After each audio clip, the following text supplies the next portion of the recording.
My name's Angelo, and welcome to We Want Picks. Bet Sam and I are going to break down the entire UFC Baku fight card, giving you our picks, predictions, bets, and our DraftKings Fantasy Plays. But before we do that, let's play a little game, and that game is, where the hell is Jacob? Where's Brazildo? And this is a very real Where's Waldo. You can screenshot this and look for yourself. You'll be looking for a young gentleman with a Brazilian bucket hat, a yellow jacket, a black crossbody bag, and black sunglasses. I don't know where he is.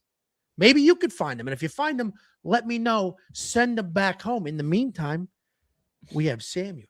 But just because I don't know where Jacob is today doesn't mean I don't know where he'll be on July 18th, because I will. He'll be with me. I will be with him on July 18th, most likely with a Brazilian bucket hat. And we will be at UFC Oklahoma City. We finally have a main event. DDP versus Kamaru Usman. Me, Jacob, our buddy Casey, and then I got a fourth ticket. We're figuring out the fourth ticket. Before you people flood me, as you already have, asking for the fourth ticket, let me figure out the friends and family situation, okay? Take a step back and relax. But Jacob and I will be there. If you will find yourself in Oklahoma City on July 18th, come up to me, come up to your boy, say hello. We would love to meet you. And as always, I'll buy you a freaking drink. That's what we do here. The other thing we do here is win some bets. If you don't know who the hell this guy is, I basically replaced for this week an American autistic with a New Zealand autistic. That's why he is wearing these sunglasses indoors.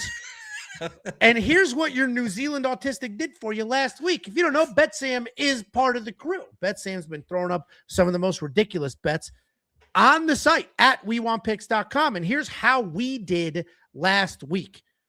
I hit another safety parlay. That's 7 in a row. Kunith swept. A full-blown sweep. Kunith with the lion's share here, and Bet Sam up another couple of units with a 26% ROI. And this is 13 units of net profit, not 16. I have to adjust that. There was one bet that I kept yellow or green, should have been white. My bad. Angelo was drunk. That's what happened, chat. Right? He was drunk. That's that. Let's call it what it was. You know, I actually was. But the funny part is, Bet Sam did a recap a few weeks ago because it was my birthday. I mess these up all the time because I'm immediately like, all right, sit down, edit, do this, do that. If the formula is correct, screenshot, throw it on the slide. It's like an immediate have to do it. And I do it. And I get it wrong all the time. I'm missing one bet here, one bet there. I know where this is going. Yeah. I only hear from Sam when I get it wrong against him. Hey, I hit that bet. What are you doing? If it's, hey, I missed that bet, but you marked it as a win, crickets. Bet Sam did a recap video, fucked up all the bets. Fucked them all up, didn't get them correct. And he's like, oh, I get it now. Yeah, no shit. No shit. You know how many moving pieces there are to all this? All of that's a formula. It's ridiculous.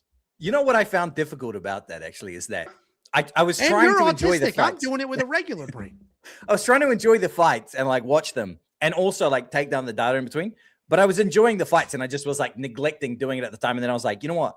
My main priority was getting the video out in a timely fashion like you. I was trying to like be like, look, I want to be uploading 30 to 40 minutes after the event. And I did that and I was like proud of myself. I got all the pictures and all the rest of it. Recap's good. And then I fucked up all the data and I was like, man, that's the thing. I always like when I'm looking, I'm like, how did he fuck this up? You know, how did he fuck up one of my best wins and then just put it down as a loss? I'm like, what is he doing? One of the best salesmen I know in Angelo, and he's fucking up one of the best bets that I put on the board. And then I did it, and I was like, man, I fucked everybody's bets. I get it. It's a pain. There's a lot to keep track of. It's a real pain in the ass. So now you get it. But guys, here's a closer look at Samuel. Now, there's different types of autistic people. There's the type that scream for no reason. There's the type that you can't touch, the type that can't go out in public, the type that love trains. And then there's the type that somehow absolutely run away with UFC bets. I have been saying for months, you are the greatest UFC bettor, period. End of story. You're up over 26 units on the year. And that includes some catastrophic losses. Like you had a -7 unit week, a -6 unit week, another -6 unit week. And you're ebbs and flows. Ebbs and flows. And you're still up almost 27 units on the year. You have a 15% ROI, and event-wise of 20 events so far, we're 20 events into this year, you're 14-6, just profit, not profit. I mean, that is an amazing run. And what's crazy about you is I will look at your slam of the week, and half the time I'm like, what a fucking idiot. Like, that's crazy. 3 units on that? Holy shit. And then it hits. I'm like, God, dude, this kid's got some balls. And it's actually helped me. My current recent run, here's my run right now. 7 safety parlays in a row. It's helped me because there's a few of these where I was like, honestly, I'm just going to do what Betsam does and just, I'm confident. Done. I don't give a shit. I don't let the odds, like this plus 147 with Sabatini and Yaroslav. I'm like, I don't give a shit. Let's just do it. Same with the 2 ladies, Gisela Chavez, Ketlin Souza. I'm like, I don't care. Let's just do it. Yeah. So I've taken a little page out of your book, just trusting the read. You know, there was actually one slam of the week I did where it was a 2-leg parlay. It included Mauricio Huffy against Rafael Fiziev, and I believe it was plus 200 or something of that equivalent for the slam of the weekend. I got the most hate and messages telling me that I'm a fucking idiot for slamming Mauricio Huffy against Rafael Fiziev, and he mauled that dude. It was one of the greatest slam of the weeks of all time because everybody was messaging me, telling me I'm an absolute idiot. I don't know what I'm talking about. And those ones are the sweetest. Like if you try to put a dagger in my back before the event, I don't care if people come out after and they haven't said anything before. And I'm like, oh, whatever, you know. But if everybody comes after me and tells me I don't know what I'm looking at, and then you watch not only the win, but you watch the fight unfold the way that you thought it did, that's chef's kiss, creme de la creme, you know. Yeah, it's funny because I'm you know, we've all got a good dynamic. Jacob's I'm super conservative. You get wild, and Jacob's somewhere in between. And Jacob's very when he's hot.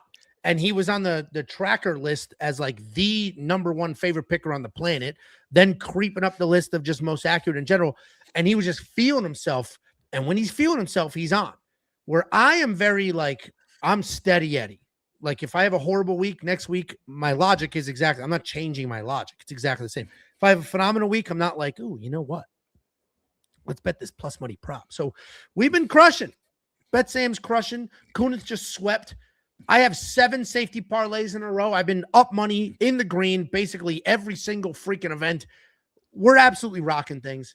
So if you do want to become a premium member, go to WeWantPicks.com. It's freaking $10. Unlock every pick, every bet, every tool. And for right now, we got a nice little promo.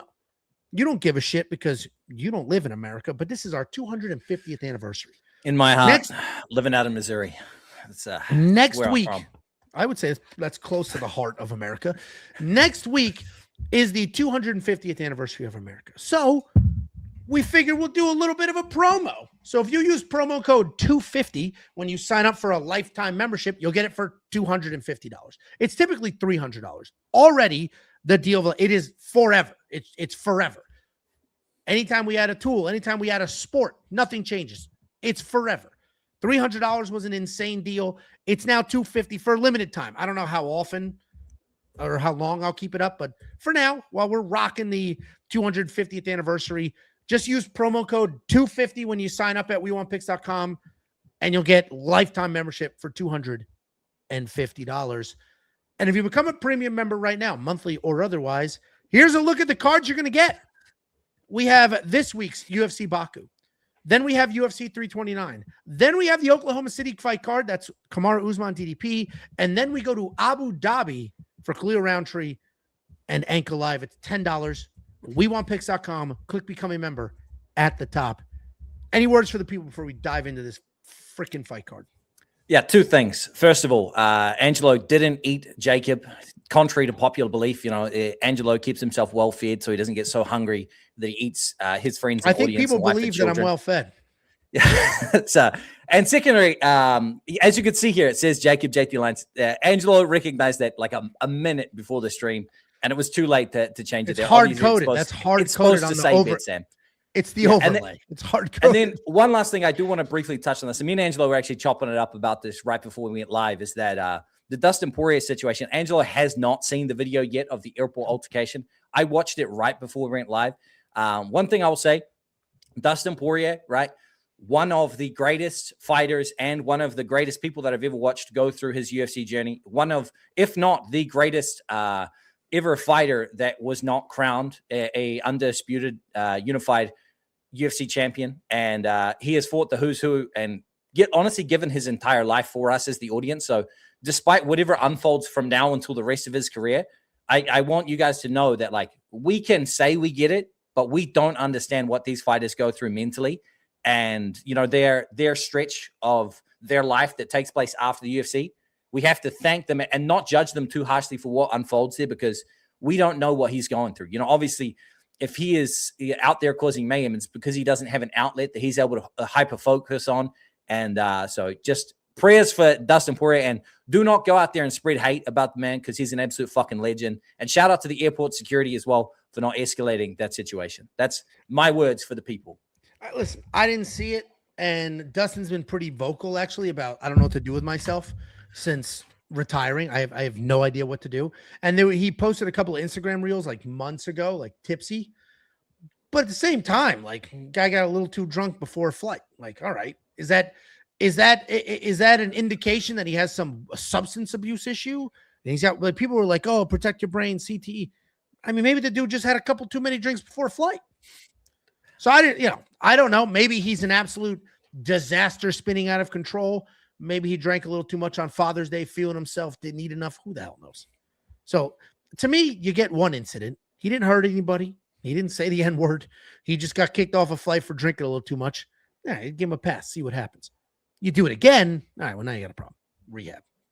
Let's get a bad takes video on that, Angelo. Let's get a bad takes on this Dustin Poirier situation. I think that video will do numbers.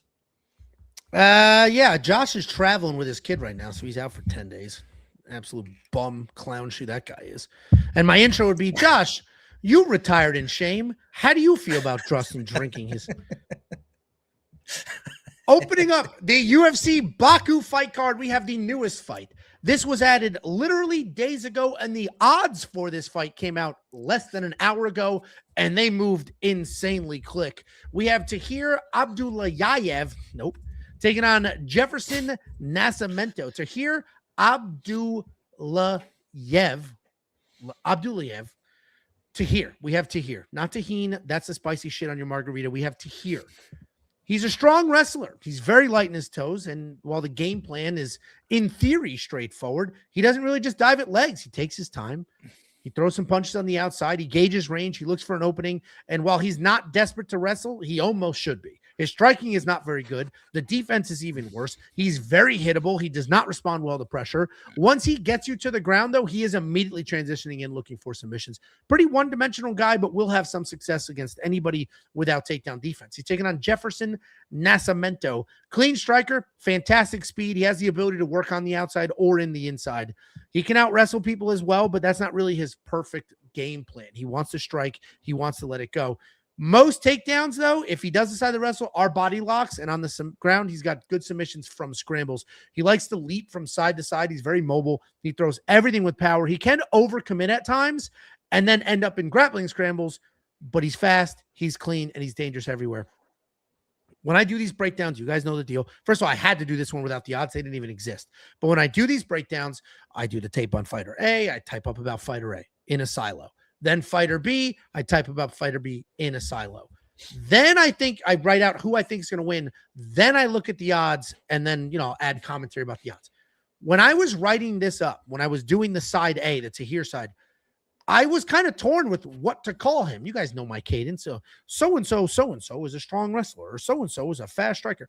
I was struggling with how to start that because I didn't know what to call Tahir. And I landed on wrestler, but he really doesn't shoot that much. He's not just shooting takedowns, but his striking is so bad, there was no way I was going to call him a striker.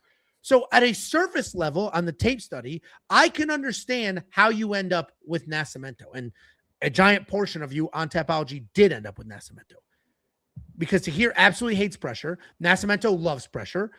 But the deeper you dive, the more tape you watch, you'll see that even though Tahir doesn't shoot from the outside, he does grab legs, he does grab body locks, he does grab trips in scrambles. And the way that Nascimento strikes and he overextends and he leaps in and he bombs away, he could end up in a scramble. This could get weird. I am picking Nascimento here. I am shocked to see the discrepancy between the general public at 73% and the betting odds, where Nascimento opened as a 2-1 favorite, and now he's basically even money. Samuel, who do you think wins? Yeah, listen, now I want to hear from you very quickly on this. In the sense, I think I'm remembering correctly in saying that you managed. Not the cadence of this show, Sam. That is not the cadence of this show. Let me finish my damn sentence, right? Listen, I want to hear from you in regards to, you were the manager of Chris Barnett, correct? Right? No. I managed. You spent some time. I spent time with Chris Barnett while in Cyprus or something like that. In Turkey, yeah, there we go. In Turkey. Now, when I look at this fight, what I see is Tahir Abdullayev. If I want to describe him to you, gentlemen that haven't seen his tape, haven't seen the fight footage, he's similar to a Chris Barnett, right? Obviously not as fat, right?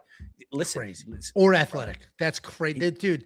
You're supposed to be the smart one here. And this is have we done the tape? Tahir Abdullayev opened up one of his last fights with a spinning wheel kick. He is 5'8". He is capable of spinning wheel kicks despite having no neck, an absolute brick build, and he can be broken in his fights. Now, this is my take, right? I think Tahir Abdullayev is going to come out here. He's going to be jazzed up because his people are behind him. He is the first Azerbaijan fighter fighting here in UFC Baku. He's going to come out hot at the gates, and he is going to be dangerous. He's going to be physically stronger. He's going to come and get in the face of Jefferson Nascimento.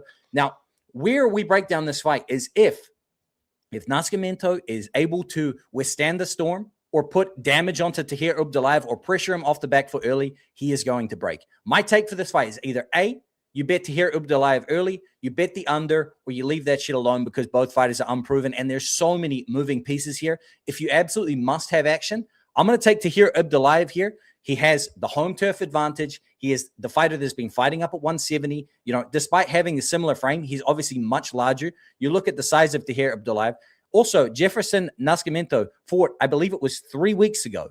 He fought 3 weeks ago, and he had a big cut along his eye here that stretched down to the eye here. That could open up again just with a wrestling exchange. 3 weeks is too short of time for that to close up. So if he lands some damage there, some elbows or whatever, we could get a doctor's stoppage from a previously existing cut that sits right next to the actual eye, not just the eyebrow or the eyelid here of Jefferson Nascimento. So give me Tahir Abdullayev to win this fight early, and I think he can win it by hammering over and bulldozing Jefferson Nascimento. But we understand that Jefferson's fought the high-level competition, obviously undefeated, but Jefferson was being beat by a much smaller man than Tahir Abdullayev in his last fight before he found that round 4 body kick stoppage with the teep kick that hit the just above the belt line there of his opponent. He was down 3-0. So this guy isn't unbeatable. He isn't unbreakable. He just has an undefeated record. Give me Tahir.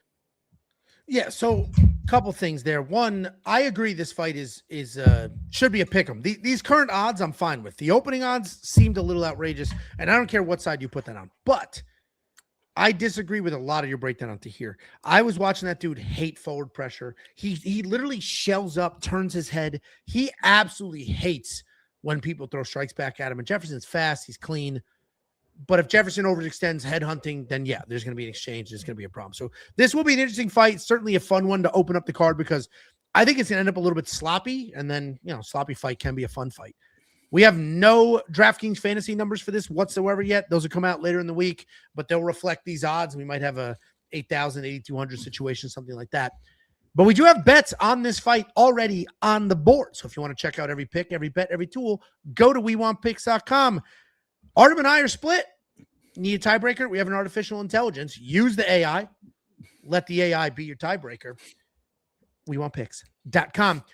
Couple of super chatterinos. $27.99 Canadian from XX Skillers. Appreciate the boys for last week. Jacob was missed, but the boys still crushed. Appreciate you all as always. Here's to many more years of following. Well, hey, we appreciate the love. Thank you so much. Jacob was missed. The fan theories of where Jacob is absolutely absolutely crazy right now. Thank you very, very much for the super chat. It is genuinely appreciated. And Bet Sam deserves a ton of love here because he's had an unbelievable year.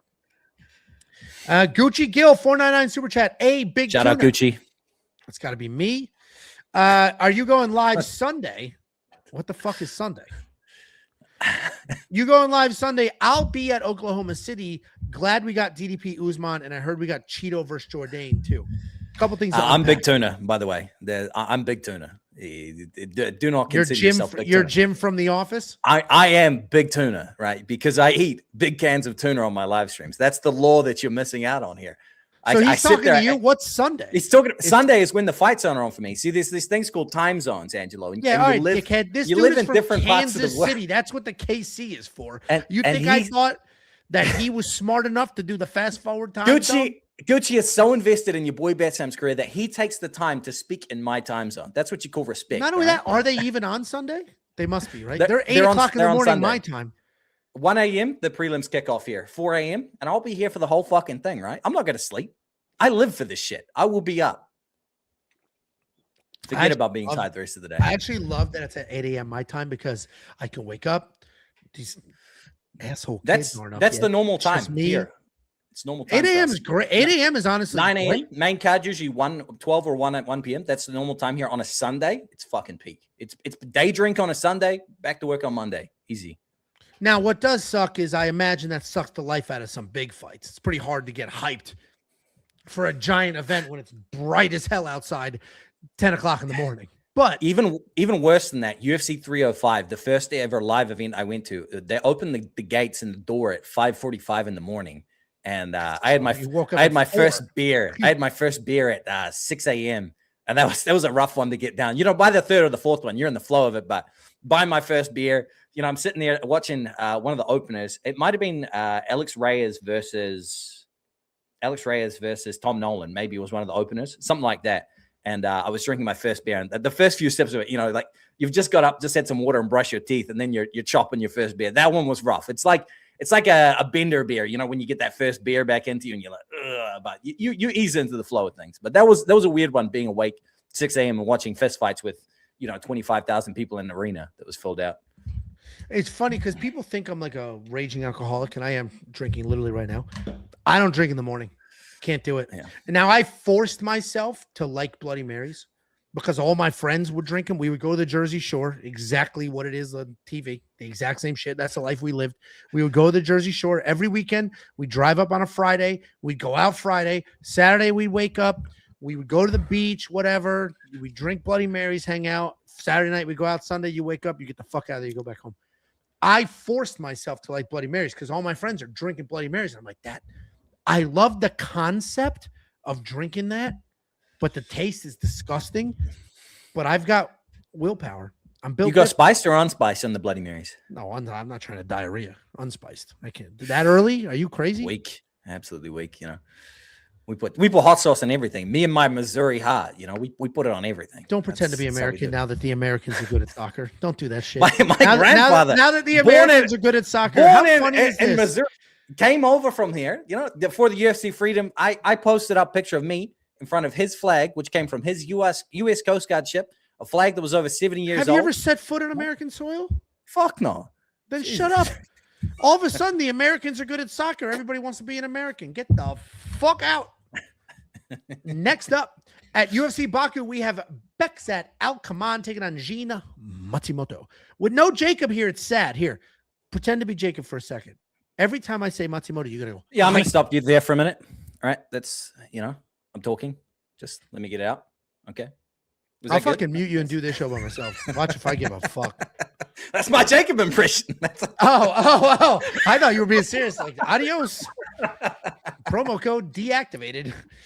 Bekzat Almakhan, 12-3 in his career, 3-2 in his last 5. He's coming off to decision loss to Andrey Pulyaev, taking on Matsumoto. Fucking Betsam can't read a room. 17-2 in his career, 3-2 in his last 5, coming off that close loss to Farid Basharat. This is going to be a really fun fight, and this was the card opener until they added that fight right before it. Both these guys are going to get after it. Bekzat Almakhan, a fun fighter. He's tight. He's got good, dangerous striking. Excellent offensive wrestling as well. He's fast. He's very mobile. He'll fire calf kicks. And as soon as you're comfortable kickboxing with him, because that's the cadence that he set, he's going to transition to body lock, singles, and start to wrestle. He does lack control on the ground. If he takes you down, you kind of just squirm your way out of there. But there is no shortage of cardio to just continue getting after it. He's coming off that decision loss to Andrey Pulyaev, taking on Matsumoto. Betsam cannot read a fucking room. Right, well-rounded kid. Well-rounded kid with black belts in multiple sports, accolades up and down. He can initiate offensive takedowns. He can stay a busy striker. If he is taken down and if he does end up on bottom, he's busy. He makes you work. Creative striker, a variety of kicks, good counters. The problem is he gets hit, and the bigger problem is he bleeds. He's plenty tough. You're not getting him out of there, but he will bleed. He's coming off that split decision loss to Farid Basharat where he was very aggressive. A lot of people have given up on Gene. Again, no room read. I expect Bekzat to be one of the consensus dogs this week. I've already seen the comments like, oh, this guy almost finished Umar. And people are all over Bekzat. I have not given up on Gene. I think he has just gotten some shit luck, frankly. I think he beat both Farid Basharat and Rafael. The biggest issue for him is he cuts so damn easily. So even in fights where he's having success, like the Rob Font fight, where I think he won a very clear decision, he had a little tiny baby cut. And because there's one drop of blood, people overcorrected with this whole damage is the only thing that matters, and it went out the window. He gets bloody fast. Gene's aggression, I actually think, is going to help here because it's going to neutralize Bekzat's aggression. Bekzat's not going to have the ability to plant and throw when Gene is just moving forward in his face. I like Gene to win this fight. He's going to be the pick. The over 2.5 to me makes a ton of sense as well because they're both really tough. Gene's not very dangerous. Bekzat is dangerous, but Gene's so tough it won't matter. So Gene Matsumoto's the pick. Over 2.5 is a solid play as well. What do you think? Bet Sam. Gene Matsumoto, he's this is what you were looking for. Right. Yeah, I wasn't going to do that. Gene Matsumoto is part Japanese. I actually have a Japanese flatmate, a guy that lives with me. I rent rooms in my house that I own. And he is excited for this Gene Matsumoto fight because Japanese MMA. What's up? You're like, I know a Japanese guy? No, a Japanese guy lives with me. He lives with me. He with lives you? with me. He lives with me. Yeah, I have a bunch of rooms in my house I rent out. Now, he lives inside the main part of the house? Yeah. Do you vet them? Yeah. I love this dude. He's one of the homies. Japanese people we saw in the World Cup, they show up with garbage bags and they clean up after themselves. I used to have a little Japanese girl live with me. Remember, she turned up on one of the streams. I do remember. And you got fucking real weird. You got real weird. She walked behind you. Your hands went down real fast. You got all red and hot. Go ahead, my bad. Anyway, so my flatmate Shimpei. So it's shout out to you, Shimpei. your wife, and Shimpei. Shimpei, yeah. And I got a girl from the Netherlands lives with me too. Yeah. What kind of disgusting shit happens in this house? Is this like is Wouldn't you New like Zealand very polyamorous in general, or just you guys? just living good, just good fashion living down in New Zealand. Anyway, so my buddy Shimpei, anyway, he's had a rough time of it because he's into the MMA. He loves it. He's been watching Ryzen back when he used to live in Japan, and he's into the UFC now that he's in New Zealand. We were watching that dog's going nuts. We were watching Horiguchi, out there dominating Manal Cup, quite frankly, up until the point where he lost that fight. Unfortunate for him. Previous to that, we had Tatsuro Taira, obviously go out there and not be able to handle business. So these Japanese fighters are unable to break through once they get to the top. And I'm not saying that's what's going to happen here with Gene Matsumoto, but Gene Matsumoto, a guy that I'm a huge fan of, who was actually Slam of the Week against Rob Font in that fight, which I thought he won, but he has this habit of making fights too close for him to comfortably win and have victories there. And this could be another one of those where Gene Matsumoto is doing good and he gets hurt, or Gene Matsumoto is doing well, he gets dropped or gets cut. Something that happens there. I like the power that's coming from Bekzat Almakhan, but that's the only thing that I like. He doesn't have the takedown defense. He doesn't have the work rate. He doesn't have anything else outside of that kill shot power. And I'm not going to bet on him as such a small dog here, being, only just a slight underdog here because he doesn't have all the other intangibles. The work rate of Gene Matsumoto is probably going to be too much. He does like to mix in some takedowns here. So the props and things that I would like in this fight is Gene Matsumoto to get takedowns. If your sportsbook offers that, I'm actually huge on takedown props. I love these. And Gene Matsumoto to get one or more takedowns here. We don't know what that price tag could be, but he does naturally, in his style, incorporate takedowns, even against fighters that don't have poor takedown defense. So here against Bekzat Almakhan, I expect them to go for takedowns. On the Bekzat side, if he's going to win, I think it's because he's put Gene Matsumoto down. The fight prop that I like the most, and this is a spoiler because I just popped this thing up on Premium. And if you want to check the rest of those picks and props out, you can check. The link is in the description of this video. Sign up to WeWantPicks.com. The greatest service for only $10 a month. But Bekzat Almakhan to win inside the distance, decision, no action. You can get that at -110. For my homies that use the decimal system, that is 190. And I think that Bekzat is the more likely fighter to get a finish if it is to take place. Gene Matsumoto He has punches and bunches, but he hasn't displayed one-shot knockout power. He has submissions, but he has short arms. We saw that Umar Nurmagomedov wasn't able to get a submission on Bekzat Almakhan and had to resort to control time to keep him down there. I expect Bekzat to be the more dangerous fighter, but I don't know that he's going to get it done. Bekzat by KO or Jean Matsumoto by decision. I'll go with Jean Matsumoto because I think the decision is the more likely outcome here. What's crazy, fine, you ended up where you're supposed to end up. Going on and on about Japanese people when Jean Matsumoto is doesn't speak Japanese. He just happens to have a Japanese last name and he's crazy. He wore the Japanese headpiece to one of his fights. I get it. He's representing his lineage. He doesn't speak it. He didn't grow up there. He doesn't speak it. And you're like, hey, he's Japanese, and like my roommate, he's not going to accomplish shit. That's an outrageous connection that you drew. You were like, you listed every Japanese fighter that didn't do something. It's a wild. R.I.P. Horiguchi, guys. Nobody wanted Horiguchi to win more than me. I love that dude, bro. He's a great ambassador of sport. Incredibly likable, Horiguchi, man. Wish he got it done there against Cobb. I agree because I had a bet and I lost that bet. We got $7,800 in DraftKings Fantasy from Bekzat, 84 from Jean. Listen, I think Jean wins and Jean scores well because he moves forward, he throws busy, he shoots takedowns. Bekzat's only chance to score any real points in DraftKings Fantasy is a finish, which I don't think he gets because Jean is just so tough. Now, does Jean get screwed here in a decision because his face is bloodier than it should be? Yeah, that might be the case. That's exactly what happened in the Rob Font fight. But Bet Sam and I both on the Jean Matsumoto side. Jesus Christ, still couldn't figure it out. Hiya! Sorry, what? So if you want to check out every Hiya it's not Japanese, that is Chinese. If you want to check out every pick, every bet, every tool, WeWantPicks.com. Click become a member at the top. We got a super chat here from Jacob Peterson, period. I'll take it. I don't know how much money sex are. What'd you say now? What was that? It's 27 SEKs. Look up what an SEK is worth. Angelo's so hot. Jacob, smartest guy in this live stream right now. Straight up. I've been saying forever, Jacob Peterson with too many letters in every part of this name. $2.7 US. That's what that is. 2.7 US dollars. So this is fucking $60. No. That's the entire conversion. The conversion is 0.1. Well, thank you very much for the super chat. A little tip for that is actually the color that it comes up in is representative of the amount. So see how it's in blue? That means it's like a lower amount. That's something. The yellow. Is that really what that means? Price tag. Yeah, you know how you sometimes get a yellow one? Like we had a $27 one just before. Oh, that's yeah, like you're right. It's like a next year. Yeah. Look at you. Aiden Simisic, 279 Canadian. I know Mike Ox Mall. You're not going to give me say it faster now, you know? No, you're not going to give me some shit like that. Aiden, you got to be slicker about it. Like that guy that got me to say ice, wallow, come.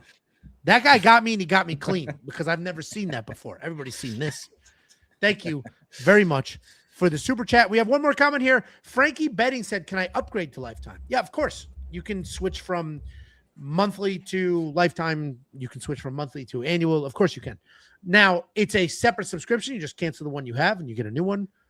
But email us if you have any issues. But it's promo code 250. You get lifetime for $250 instead of $300. Next up, at UFC Baku, we have Daniil Donchenko taking on Theodor Berggren.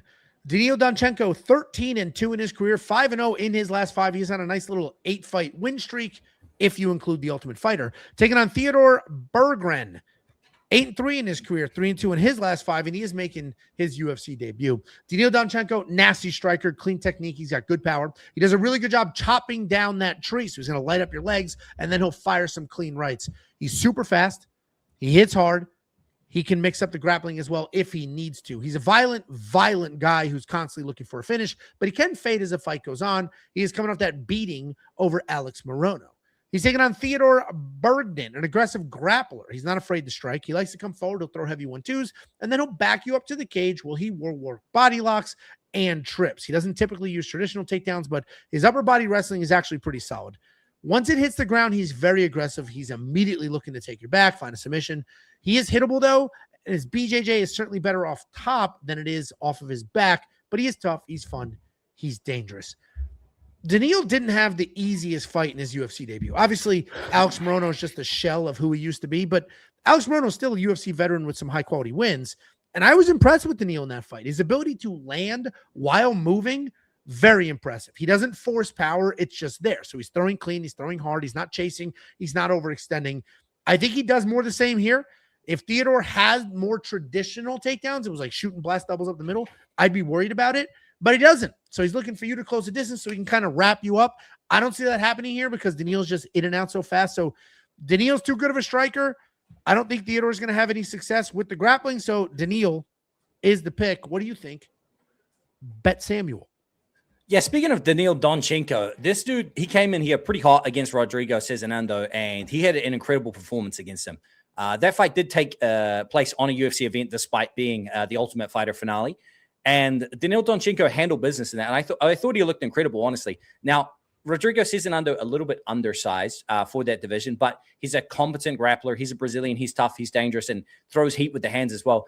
And Daniil Donchenko looked incredibly locked in that performance. Now, against Alex Morono, Morono was able to go the distance there, but Morono can kind of do that to fighters. You know, he's a veteran of the game, and they do little things inside of the octagon to A, survive, to B, make it a little bit more difficult in their opponent. And it might not be so easy to see in the eye test, but they have ways of making it to that final bell, just similar to Alex Morono against Joaquin Buckley as well. You know, Joaquin Buckley, another guy with huge power, dangerous upside, and Joaquin Buckley also went to the decision there against Alex Morono. So don't take that as, oh, hey, Daniil Donchenko's a fraud or he's unable to find finishes. And you can even apply this to Theodor Berggren. Berggren is a guy who fights forward. He brings the action to people. So Daniil Donchenko is going to have no issue, you know, colliding with him and having these car crash moments. So I do expect it to be a round one finish or early round two, because Daniil Donchenko early, he has a lot of stamina. He has a lot of power. And at 24 years old, he's just filled out into his man body. And I think he's going to come out here and blow the doors off Theodor Berggren. I don't think there's value on the money line here. If you're going to take him by finish, because his fight style, and there are multiple fighters on this card that have a fight style that does fade. So I expect Daniil Donchenko to look amazing early. And if it goes late, maybe that price tag of minus 525 is not going to look, you know, what you want here. So go Daniil Donchenko. Get him to win in rounds 1 and 2. Bring the number down here. But I do think that he makes good here. And, you know, he's the one that was supposed to be on this card for a reason. Theodor Berggren, I don't think he's ever going to make it in the UFC, to be honest with you. The dude does not impress me at all. So I'm siding with Daniil. Yeah, I mean, we're on the same side here. This is a pretty straightforward. There's a lot of straightforward picks on this card. And you can see the community. Are you smacking the fuck out of your microphone? What are these noises? It's my Frank Green drink bottle. Not sponsored yet, but this big old thing hitting my wooden desk. That's what it is. Okay. Well, let's get some styrofoam. Sorry. Okay. Sorry, Dad. All right. Daniil Donchenko, very straightforward pick here. I think we all agree. I'm surprised the odds are holding steady. Obviously, he opened at minus 200. He's now minus 525, but he was minus 400 just a little while ago. And while it seems like a giant leap to go to 400 to 525, that's not crazy. Like, this is the type of fight that people are going to look at, and come Saturday, will be minus 6, 7, 8, 900, because I don't see a path to victory for Theodor. Like, I don't know where it is. He just beat the brakes off of Alex Morono, who is 10 times. Now, he doesn't actually choose to wrestle, but 10 times the grappler that Theodor is. So both of us on the Daniil Donchenko side, we have bets on this fight. We have bets on other fights. We also have. You hear the rain? He's pissing down, Ryan. You hear it or no? I do hear pissing. I thought pissing was like a middle rain. No, it's like we say pissing like if it's coming down hot. You know? Oh, see, here's how I thought it would go. I thought spitting is like, you know, light. Yeah. Pissing was like medium, but the heavy rain is just a downpour. You use pissing as a downpour. Yeah. You hear it or no, though? That you don't hear? I'm going to go get a drink anyway.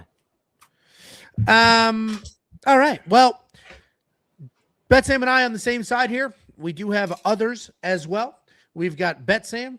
We've got myself. We've got Kunith, who clean swept last week. We have Artem and probably Jacob. I can't 100% confirm his deal this week. He is taking a little bit of a mental health break, if you will. Jacob taking the week off, but all the tools, all the picks, all the bets, everything updated, ready to go, not just for this week, but UFC 329, UFC Oklahoma, and every other fight card in an entire month for only $10. We want picks. DraftKingsFantasyPlays.com. We have I Dig That with $8.99 New Zealand. And my app doesn't let me see official bets. Even after logging in, I can see all the other picks. It just shows access denied only for official bets. First of all, appreciate the super chat. Second of all, I hate that you use the super chat for technical difficulties. So a couple people have reached out with this exact situation. GoDaddy, that's the hosting platform for We Want Picks. GoDaddy changed something on their caching site. So some apps like aggressively cached while you were not logged in. So then when you did log in, the cache stayed there. All you need to do, if you have this issue, it's a one-time fix. It'll never happen again. Just delete the app, restart your phone because that clears the cache, and then reinstall the app and you're good to go. And of course, at any moment, you can just use any mobile browser on any device whatsoever. The apps are nice to have, not a need. But thank you very much for the super chat. New Zealand donation there too. How good. It was, yeah. So that was 85 cents. That was awesome. Next up at UFC Baku, we have Kaan Ofli taking on Javier Reyes. Kaan Ofli, 13-4 in his career, 3-2 in his last 5, and he is on a nice little 2-fight win streak. Taking on Javier Reyes, 23-5 in his career, 4-1 in his last 5. He is coming off that successful UFC debut. Kaan Ofli is a grappler, straight up grappler. BJJ black belt, takedowns are okay. The scrambles are okay. The striking is decent. There is random power in the mix. He's busy on the ground. He's always looking for something. He's not the longest guy in the world. He's a little bit compact, frankly. So he does rely on strength and control to kind of keep positions. He can work in some sweeps, but it's nothing fantastic. He's hard to move around because he is so short and compact. He can be hittable, and his chin is somewhat questionable. He is coming off that decision win over Yiza, taking on Javier Reyes, busy striker who throws a long jab, lots of kicks. He isn't insanely technical. He's always doing something. He's grappling as well with upper body takedowns, decent BJJ, traditional takedowns. They're not great, but he is tough and he does scramble well. He has 28 fights and he is only 32 years old, but he still needs to clean some things up. He's coming off that finish win over Douglas Silva de Andrade in that UFC debut. This is a tricky breakdown for me because I don't think either guy is very good. So I can't look at this and be like, oh, this guy's good, this guy's not so good. I don't think either one are good. I think they both have giant flaws. Neither one are going to do anything spectacular in their careers. Kaan Ofli, in my opinion, has overrated BJJ. But he can be sneaky with some scrambles. There's some random power in the mix. Javier Reyes, that dude's a gamer. He's sloppy as hell. He's not great at any one thing. I'm going to pick Javier for that reason, though, because he's a gamer. He's unquestionably the more dangerous of the two. He has 19 finishes on his record. I think he's going to have the better cardio as well. So I think he's going to come forward, stay busy, get in Kaan's face. Kaan's not going to be able to hit a rhythm. He's not going to have success with the grappling. So I'm going to go with Javier Reyes here, but he is sloppy, so I'm avoiding this with the bets. Bet Sam, what do you think? Yeah, before we get into this one, I just wanted to say shout out to Dustin Poirier and his day drinking. So in honor of him and Big Angelo, I didn't want to leave him drinking here alone. I've grabbed out this beautiful bottle of Australian red here, and this one's for Dustin. Does Poirier. Australia have good wine? Yeah, they're known for their red wine. Yeah, my wife, New Zealand does too, right? Because my wife's always ordering some New Zealand bullshit. Yeah, it's actually about the soil, but we're not going to get too much into that. But no. New Zealand does have good wine for the soil. Now, this fight to me comes down to Javier Reyes is one of those fighters where he imposes his will, but by just going at people. It's not pure technique. It's not anything. He has great cardio. He has good durability. He's decent everywhere, but not amazing anywhere. He's relatively big for the weight class. I know they're listed at the same height. I would be shocked if these gentlemen. That's what I was going to say. I would be shocked. Yeah. I would be shocked if these guys stood face to face and they're at the same height. I expect Kaan Ofli to be his eyes looking at the nose of Javier Reyes when they're standing square. I expect this to be more like a 5'8", 5'5", or 3-inch height discrepancy here between the two of them. But Kaan Ofli is compact. He is actually going to be, in some regards here, kind of seen as the home guy because he does have that Turkish descent. He's going to be more well-received than being a Colombian fighter on this card. I don't think that impacts it, but do expect him to get a warm pop from the crowd here. And in this matchup here, it's not like him against Myron Santos where it's some incredible talent that has patience, striking, a decent takedown defense. This is a guy that Kaan Ofli can beat. The price seems appropriate here for me. I'm taking a dog strike on Kaan Ofli. And speaking of my dog's got to come in here. He's whining outside the door. But I'm going with Kaan Ofli on the money line here. It's not because I have an incredible take on him. I just believe that Kaan at this price tag is the play. And I know Ange says I don't place a bet that I don't think is going to win. But sometimes I think a line just isn't appropriate, and this is one of those. I think it should be a $1.90, $1.90, -110 type of situation. Wait, so neither of these fighters is Kaan the bet and the pick, or just Kaan is the bet and the pick? The bet and the gotcha. pick. That's fine. Yeah. So you believe in it. I thought you were going to give me some EV betting bullshit. $7,700 in DraftKings Fantasy for Kaan Ofli. You're going to need him to wrestle to be worth that money. And if he does wrestle, he could be worth it. The takedowns, the control. Certainly, he's got apparently a BJJ black belt. I'm not going to call it a fraud because that would be outrageous. But I do think it's a little overrated. As a man who has been doing BJJ for 20 plus years, length does matter. Now, some little guys can work with what they have and they have phenomenal control on top and stuff like that. But if you don't have the length in your arms to lock something up, if you don't have the length in your legs to lock something up, it can be a little hard to find a submission. I feel like Kaan is in that camp. Bet Sam and I on the same side here, but if you want to check out every pick, every bet, every tool, WeWantPicks.com. I picked Kaan Ofli. You picked Reyes. Bet Sam and I are on completely different sides here, and he corrected me there. And you should get a tiebreaker because that's a terrible pick on the Bet Sam side. WeWantPicks.com. Quick become a member top. We have the artificial intelligence. We got Artem. You know, Artem last year, I don't know about this year, but last year, I think he was the most accurate of all of us pick-wise.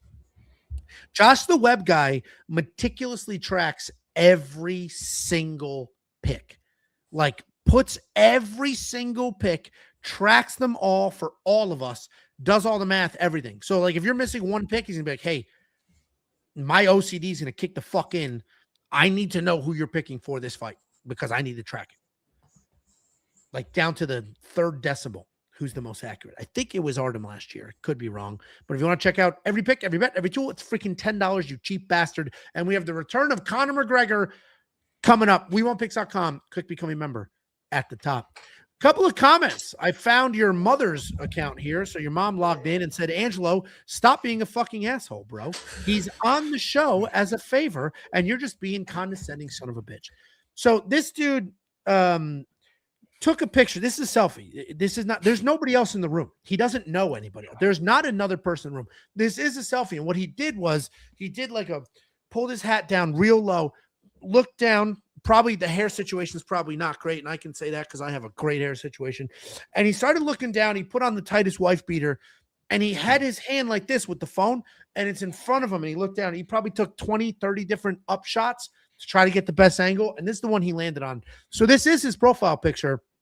And his feelings are hurt that when a couple of boys are yucking it up talking about fights, I did bust your balls. So sorry, Bet Sam. We upset the wife beater in the kitchen selfie taker. So I apologize. I would appreciate if you were ruder, actually. You know, you're a bit tame today. No. The soy boy with the wife beater and the hat that took a selfie in his kitchen is very offended that I gave you a hard time for having random Japanese people live in your house.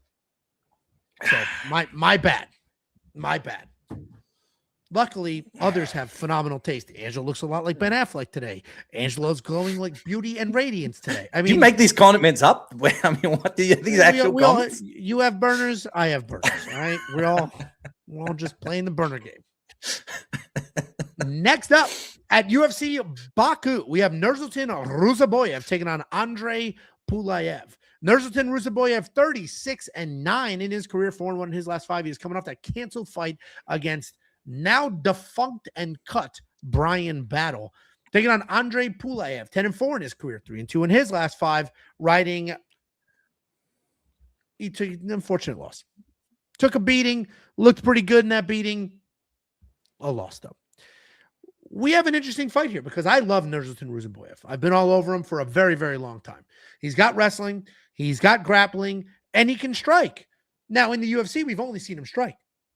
But if you do the tape study, you go to the regional fights, this dude is a nasty grappler. And not only is he wrestling, he's nonstop wrestling. He's chain wrestling. Phenomenal control because he is just so freaking long. On the ground, he's very aggressive. He's always transitioning. He's looking for a finish. On the feet, he's a little more patient. He's calculated. He doesn't come out gunslinging. He tries to manage that range, throws one strike at a time. He is a very big 6'5" at this weight class, and he carries that size well. The fact that he ever made welterweight, astonishing to me. He is coming out of that canceled fight over Brian Battle because Brian Battle's a fat asshole who missed weight by 8 pounds. He's taking on Andrey Pulyaev, a very solid striker. He takes his time. He keeps things tight. He's very tall as well. He uses his range. He's got a good jab. Most of the times he is jabbing and it's nice and it's clean, but there's nothing behind it. It's not like 1-2, 1-1-2. It's just one circle, one. He does a really good job working the body on the feet, transitioning the takedowns. If he needs them, I wouldn't expect him to come. He is coming out of the decision loss to Atabak Gutier, where we really saw how tough he could actually be. Andrey, in his last fight, they set him up to fail. Like, they threw him out there because they wanted him to get knocked stupid. They wanted another highlight reel for Atabak Gutier, and that's not really how that fight went down. Now, Andrey didn't have any real success. It's not like he won the fight, and he didn't even win a round, but he took his beating, and he stayed alive. And for that fact, people are betting the shit out of him here. Because he stayed alive, people are betting on Andrey Pulyaev and assuming, hey, he's actually a pretty good dog here. I don't see it that way. Yes, he's insanely tough. I do not expect Nursulton to get him out of this fight. But the reality is Nursulton is good everywhere. He's a good striker. He's a very good grappler. I think Nursulton wins this fight. I think he probably gets jabbed up a few times, then decides to wrestle. And if he wants to wrestle, he can run away with it. So Nursulton is the pick. I am very surprised that not the general public, because 89% is fair. I'm surprised that the line is tightening, if you will. I'm surprised people are betting on Pulyaev here. And I think it's because he just survived his last fight. What do you think, Samuel? Yeah, not to toot my own horn on this one, but one of my official premium plays was actually for that fight, Atabak Gutier and Andrey Pulyaev to start round 2. And the reason I placed that bet was because Andrey Pulyaev is a very bread and butter fighter. He has decent striking. He uses body kicks to keep and occupy the offensive right hand of his opponent. It stops them being able to just unload with their huge power shot if they're fighting out of orthodox. He also has decent grappling. It's not amazing, but it's not so easy to just yank him down and submit the dude. He's got a good frame for the division. My biggest issue, if you're trying to back Andrey Pulyaev in this fight, is I don't think he has nearly any power in his hands. Like, even when he hits people with clean combinations, they don't seem to get wobbled. They don't seem to get hurt with his hands. Now, he does have power in his kicks. He's got great technique with that body kick. It's probably his most dangerous asset in his fights. With Nursulton Ruziboev, he has been relatively flawless at 185. He hasn't lost a fight there. His only loss was down at 170, which he's too big to be down at 170 and maintain any serious muscle mass. It was against Joaquin Buckley, who was opportunistic with his takedowns there. And even in that fight, Nursulton showed he is dangerous and all the rest of it.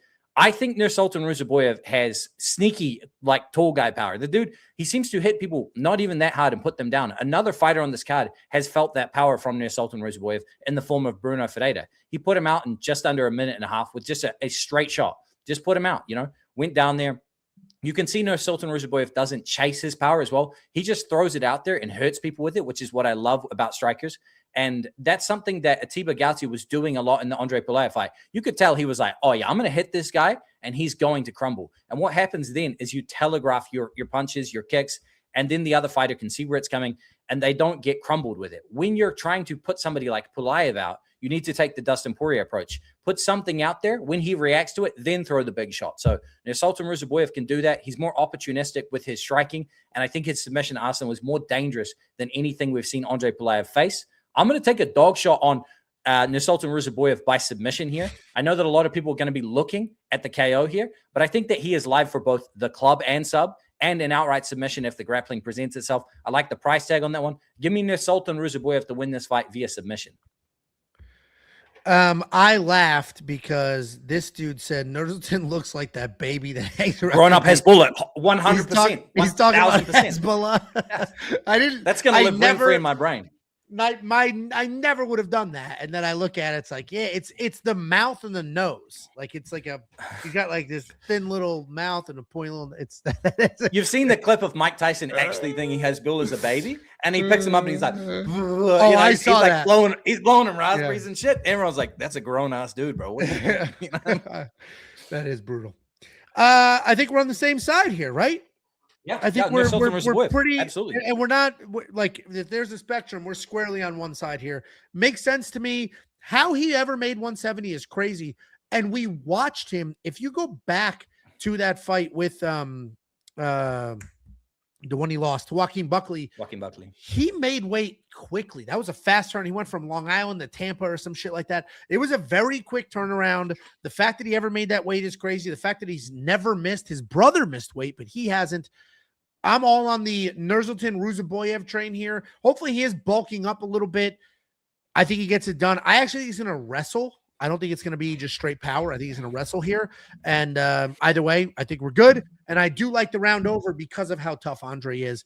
But again, every pick, every bet, every tool, we have bets on this fight as well. WeWantPicks.com. Click Become a Member.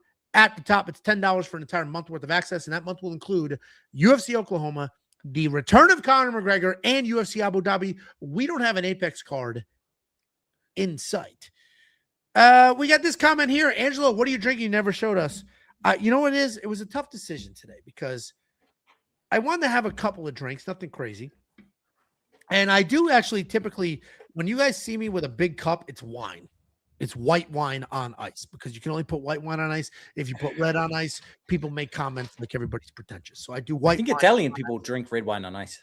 I need cold. So I'm anything I drink is cold as shit. I will not drink room temperature drink. Anyway, I didn't know what to get. I didn't want high noons. That's too much sugar, whatever. So I basically got high noons anyway. These are Surfsides. They probably don't have them by you. Cheers, buddy. It's vodka. It's basically vodka lemonade or vodka iced tea. Very straightforward. Ooh, Tangelo. Well, I'll take it. Outdoor Ange, they call me. Outdoor Ange. Next up, I believe that was UFC, Tangelo, by the way. No, it was Tangelo, like I'm Tan and I'm Angelo. It had nothing to do with my weight or the delicious sugary snack. It had everything to do with my complexion and the fact that I bronze in the summer. That's what it had to do with. Sure. Also, he's drinking wine coolers. Motherfucker never had a wine cooler. That shit's delicious. You know what the greatest summer drink you could ever have is? And anybody who is pretending they're too manly to have it is just an insecure dork. If you go get yourself rosé in a can, you know what rosé is? Yeah.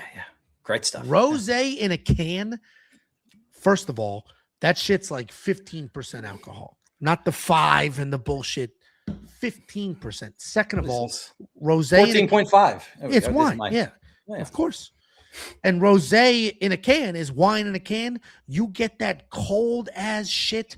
Oh my God. Rosé in a can, wine cooler, same thing. Dude, I'll drink a wine spritzer. Give me some wine, mix it with some Sprite. Hell yeah. Anybody pretending they're too manly for a certain drink is an insecure weirdo with an undersized dick that takes selfies in the kitchen. I got a bottle of Prosecco in the fridge and some OJ. You tempted me on some mimosas, right? Yeah, you're playing a dangerous game. You know, I don't drink mimosas because the heartburn is outrageous. I have like the heartburn it's bad and it's quick. Same reason I don't really drink margaritas. If I have a margarita, it's early in the day. Like I'll drink if we're just like, hey, we're fucking drinking at lunchtime. All right, we're at a Mexican spot. I'll get some margaritas. At dinner, I can't. I'll throw up in my sleep. I watched the Michael Jordan documentary, you know, got the hat, started drinking orange juice like a motherfucker. Apparently that dude just drinking orange juice wherever he goes. It's ever since I watched that documentary, I'm like, yo, he might've been onto something. Let's listen to the GOAT that is LeBron. I mean, not James, Jordan. Fucking too many wines already. Like I want to put my dog Next away. up, we can't both be drunk. That's why Jacob and I work because he's sober.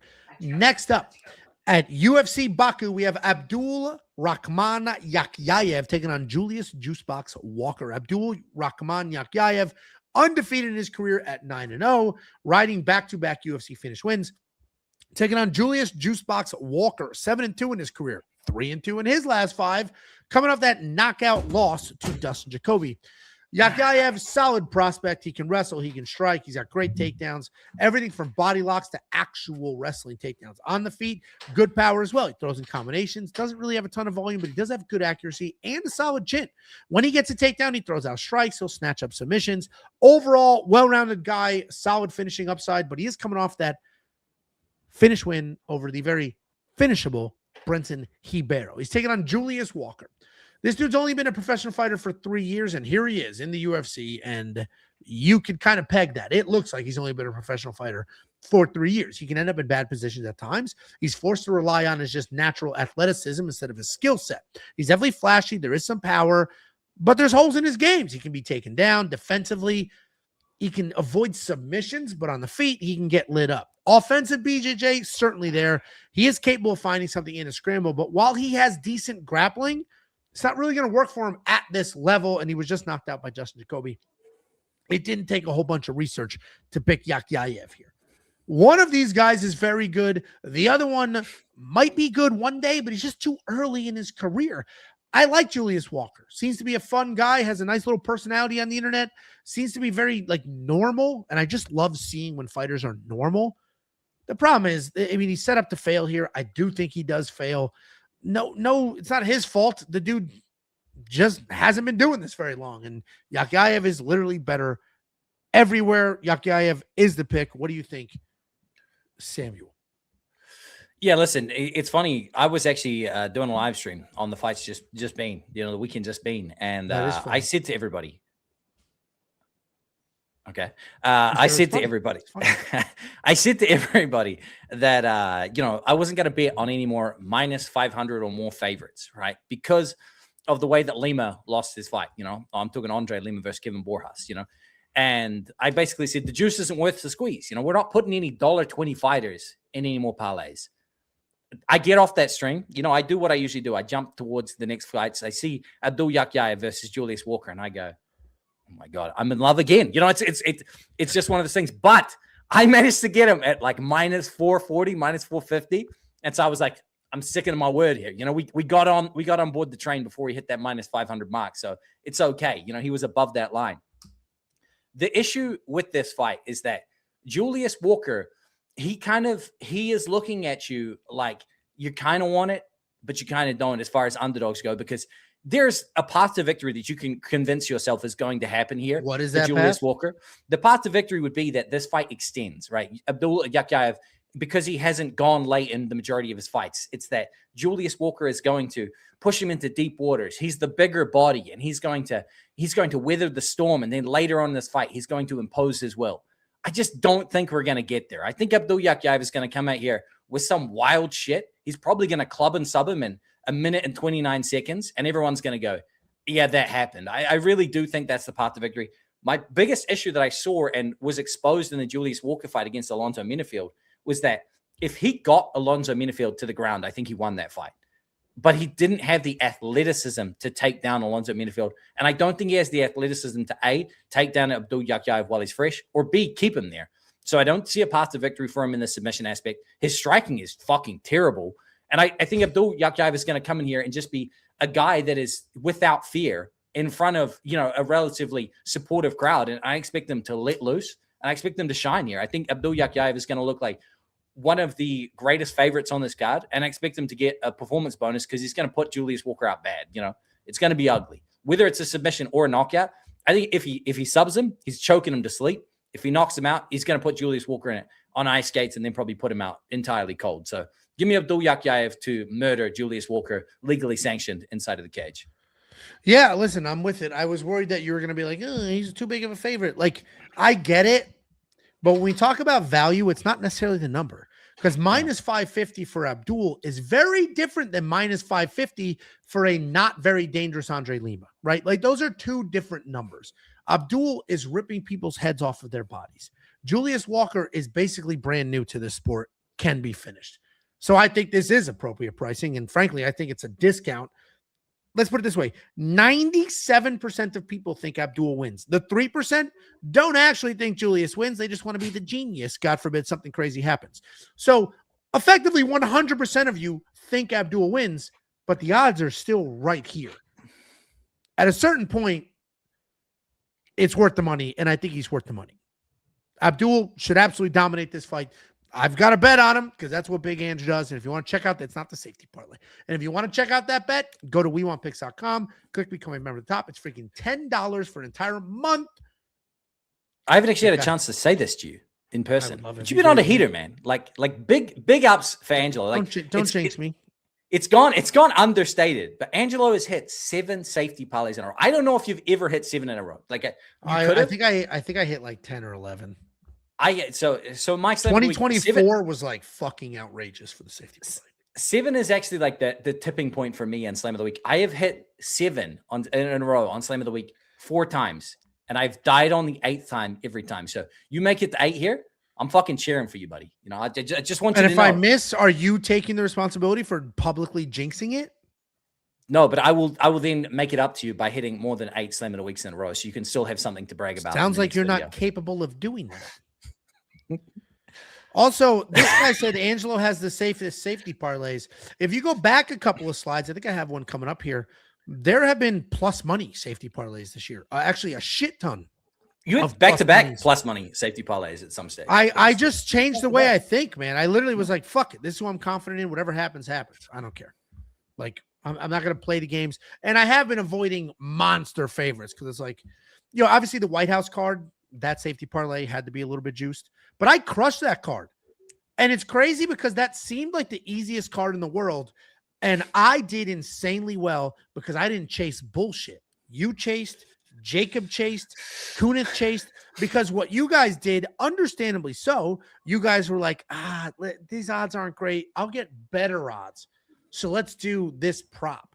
But shit didn't go now we had 7 knockouts in a row, literally 7 knockouts out of 7 fights, but it didn't go exact like round 2 for Hokit instead of round 1, but it was over 1.5. Like a lot of weird things that burned people.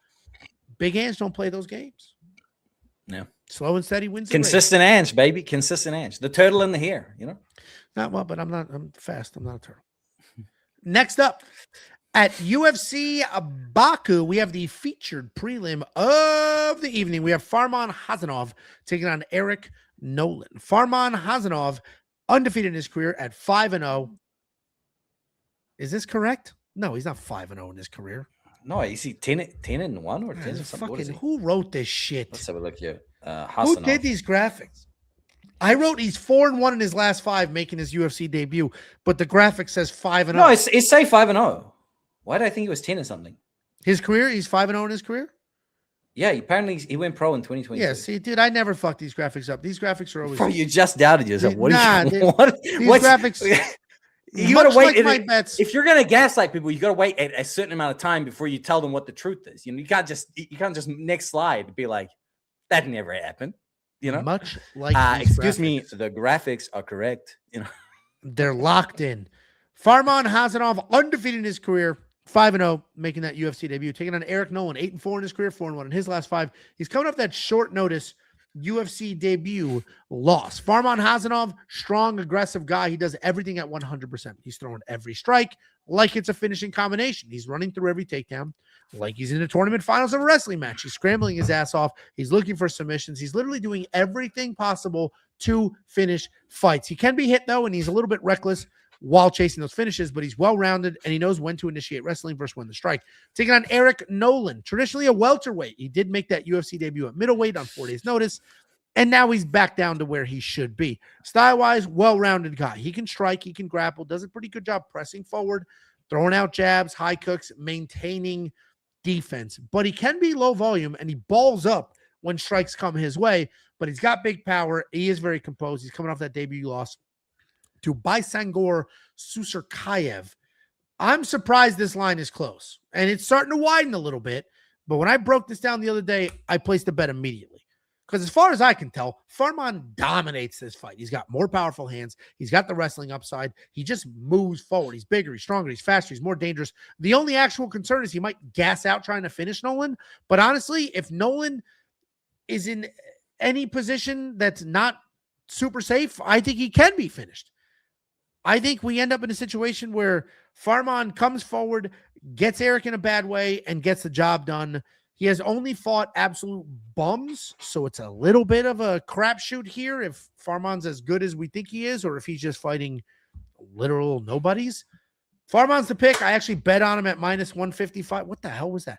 I bet on him at minus 155. He's now minus 175.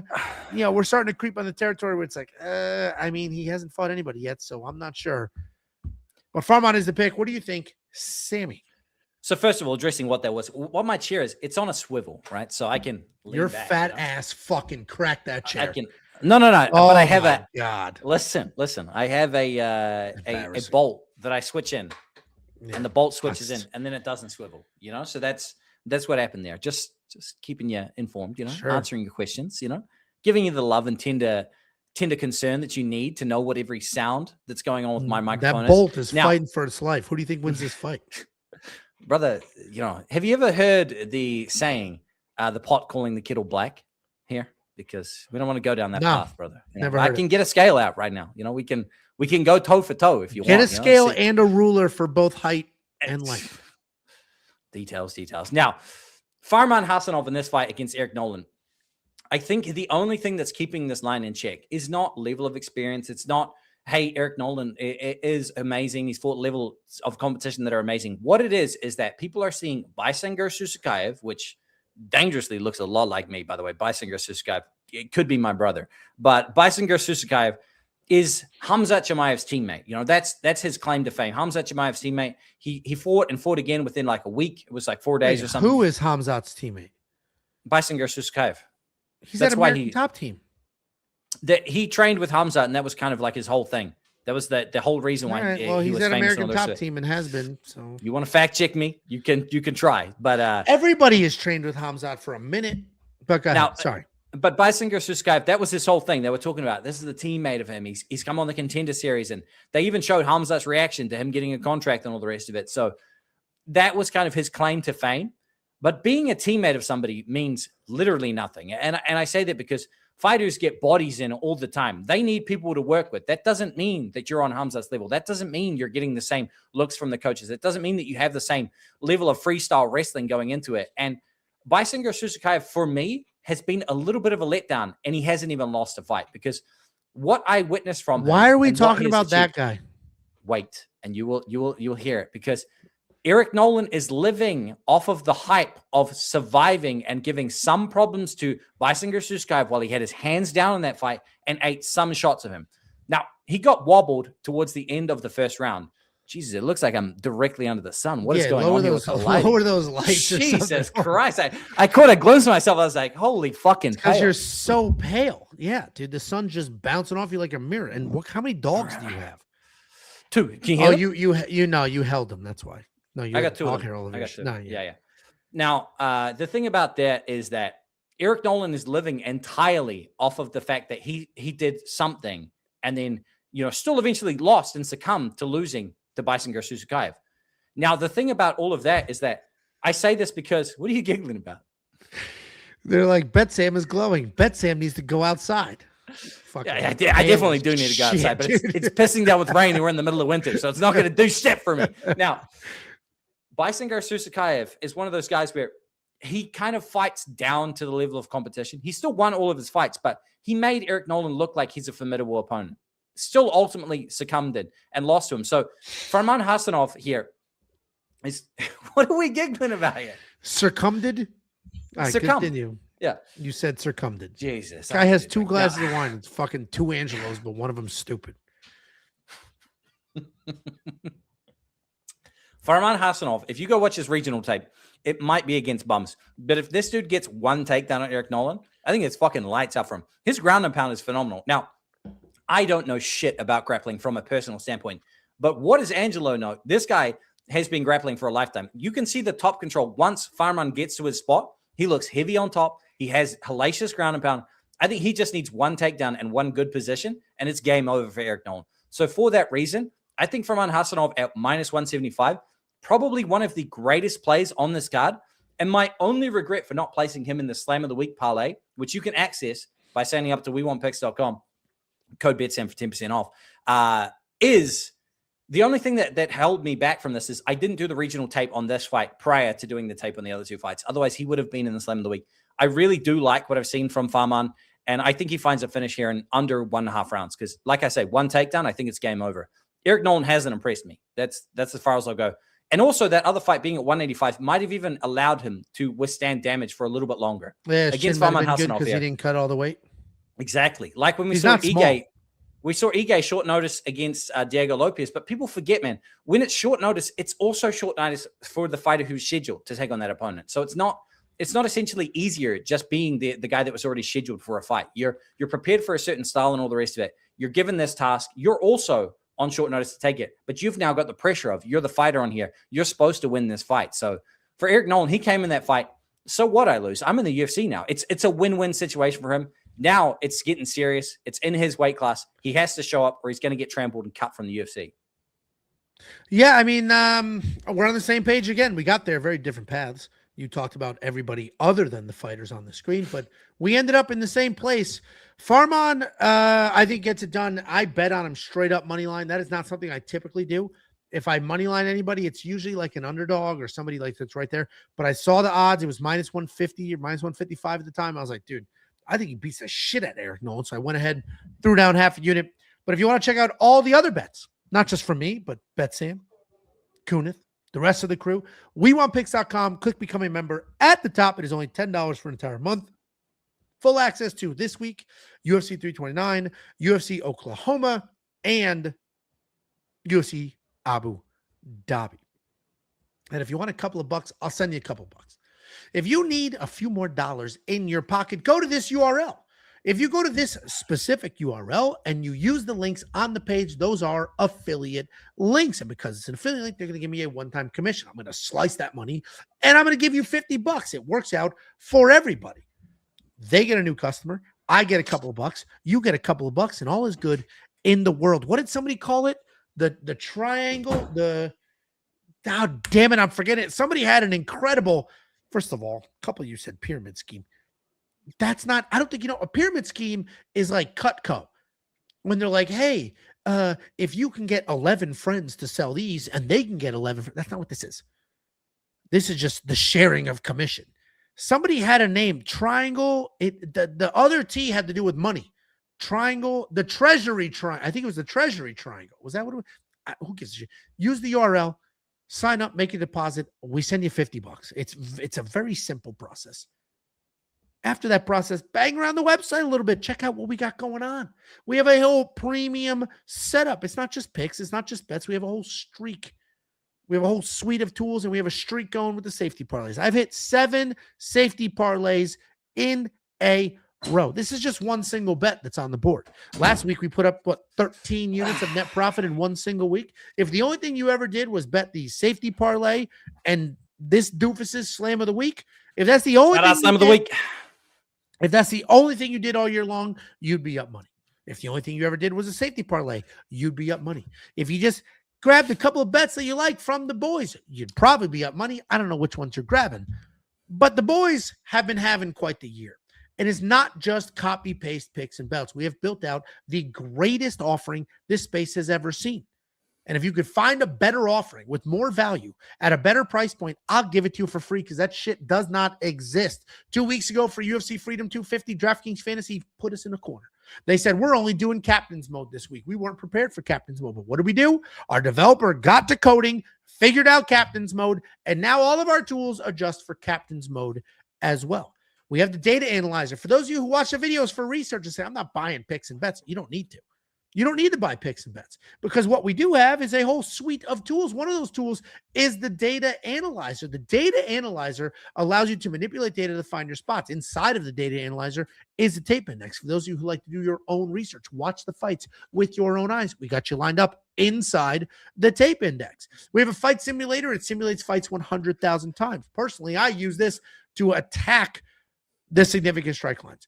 You run it through the simulations. It'll spit out what it thinks the average lines are based off of those 100,000 simulations. You go to your sportsbook. Sportsbook has a different number. You bet the over. You bet the under. It's very simple. It'll do the math for you. Just drag the line to what the book line is, and it'll tell you the percent variance between the two. We have a line movement tracker to give you opening odds, current odds, win probability, and line movement for every fighter on every card. And not only is it... Can you post that comment there from Aiden Simonches there? Shit is burned into my skull, right? They just post that. Let's just talk about this, right? Of course, nobody, like everybody hears literally the pitch from Angelo. Everybody hears the pitch from Angelo. But I tell you what, this dude is flawless with his execution. You might make a joke about Angelo missing 1 or 2 words. You film yourself for 30 fucking minutes and see how many errors you make. I literally sent the message to Angelo. What was it, a week or 2 weeks ago? And I said, credit the big Ange because he does this shit 3-4 times a fucking week. And he misses like 3 words of video.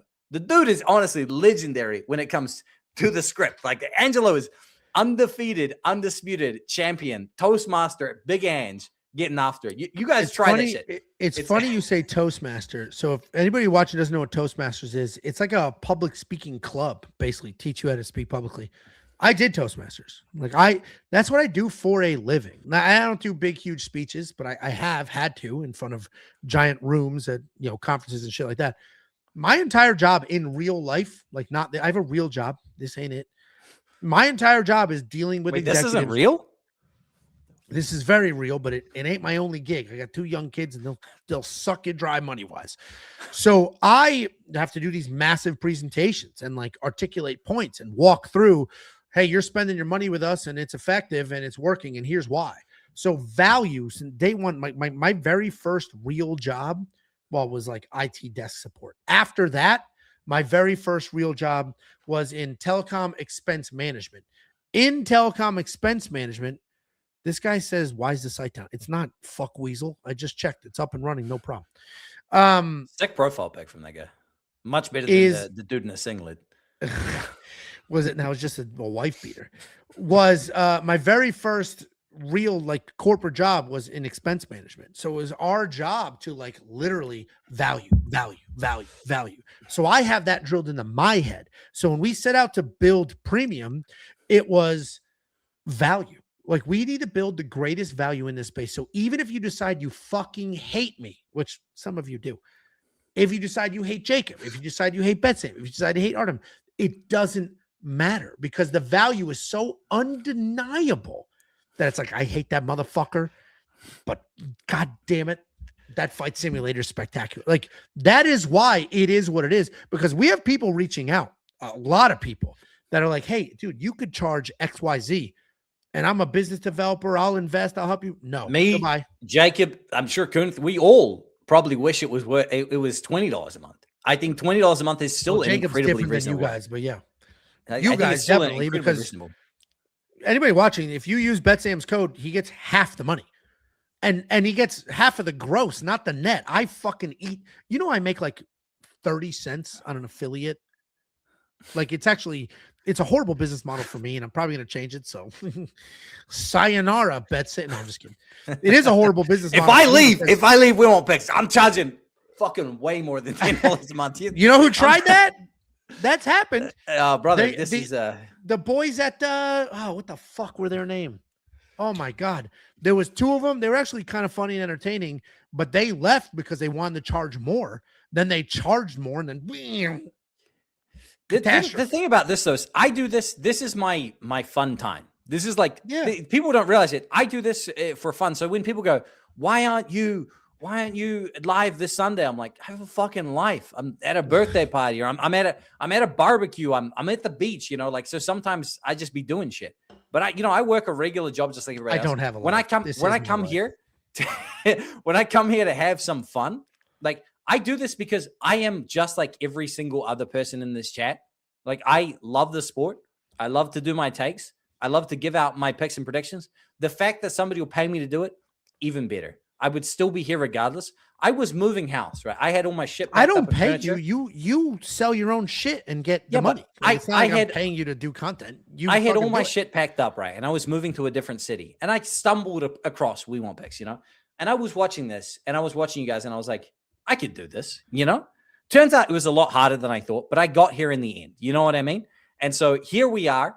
It's kind of a full circle situation here. I watched this channel. I decided to make a YouTube channel. I came here, which is why when people have said to me, and this is being 100% transparent here, maybe it's the booze. People say to me, go out, do your own thing. You don't have to belong to We Want Picks. I am happy to be here.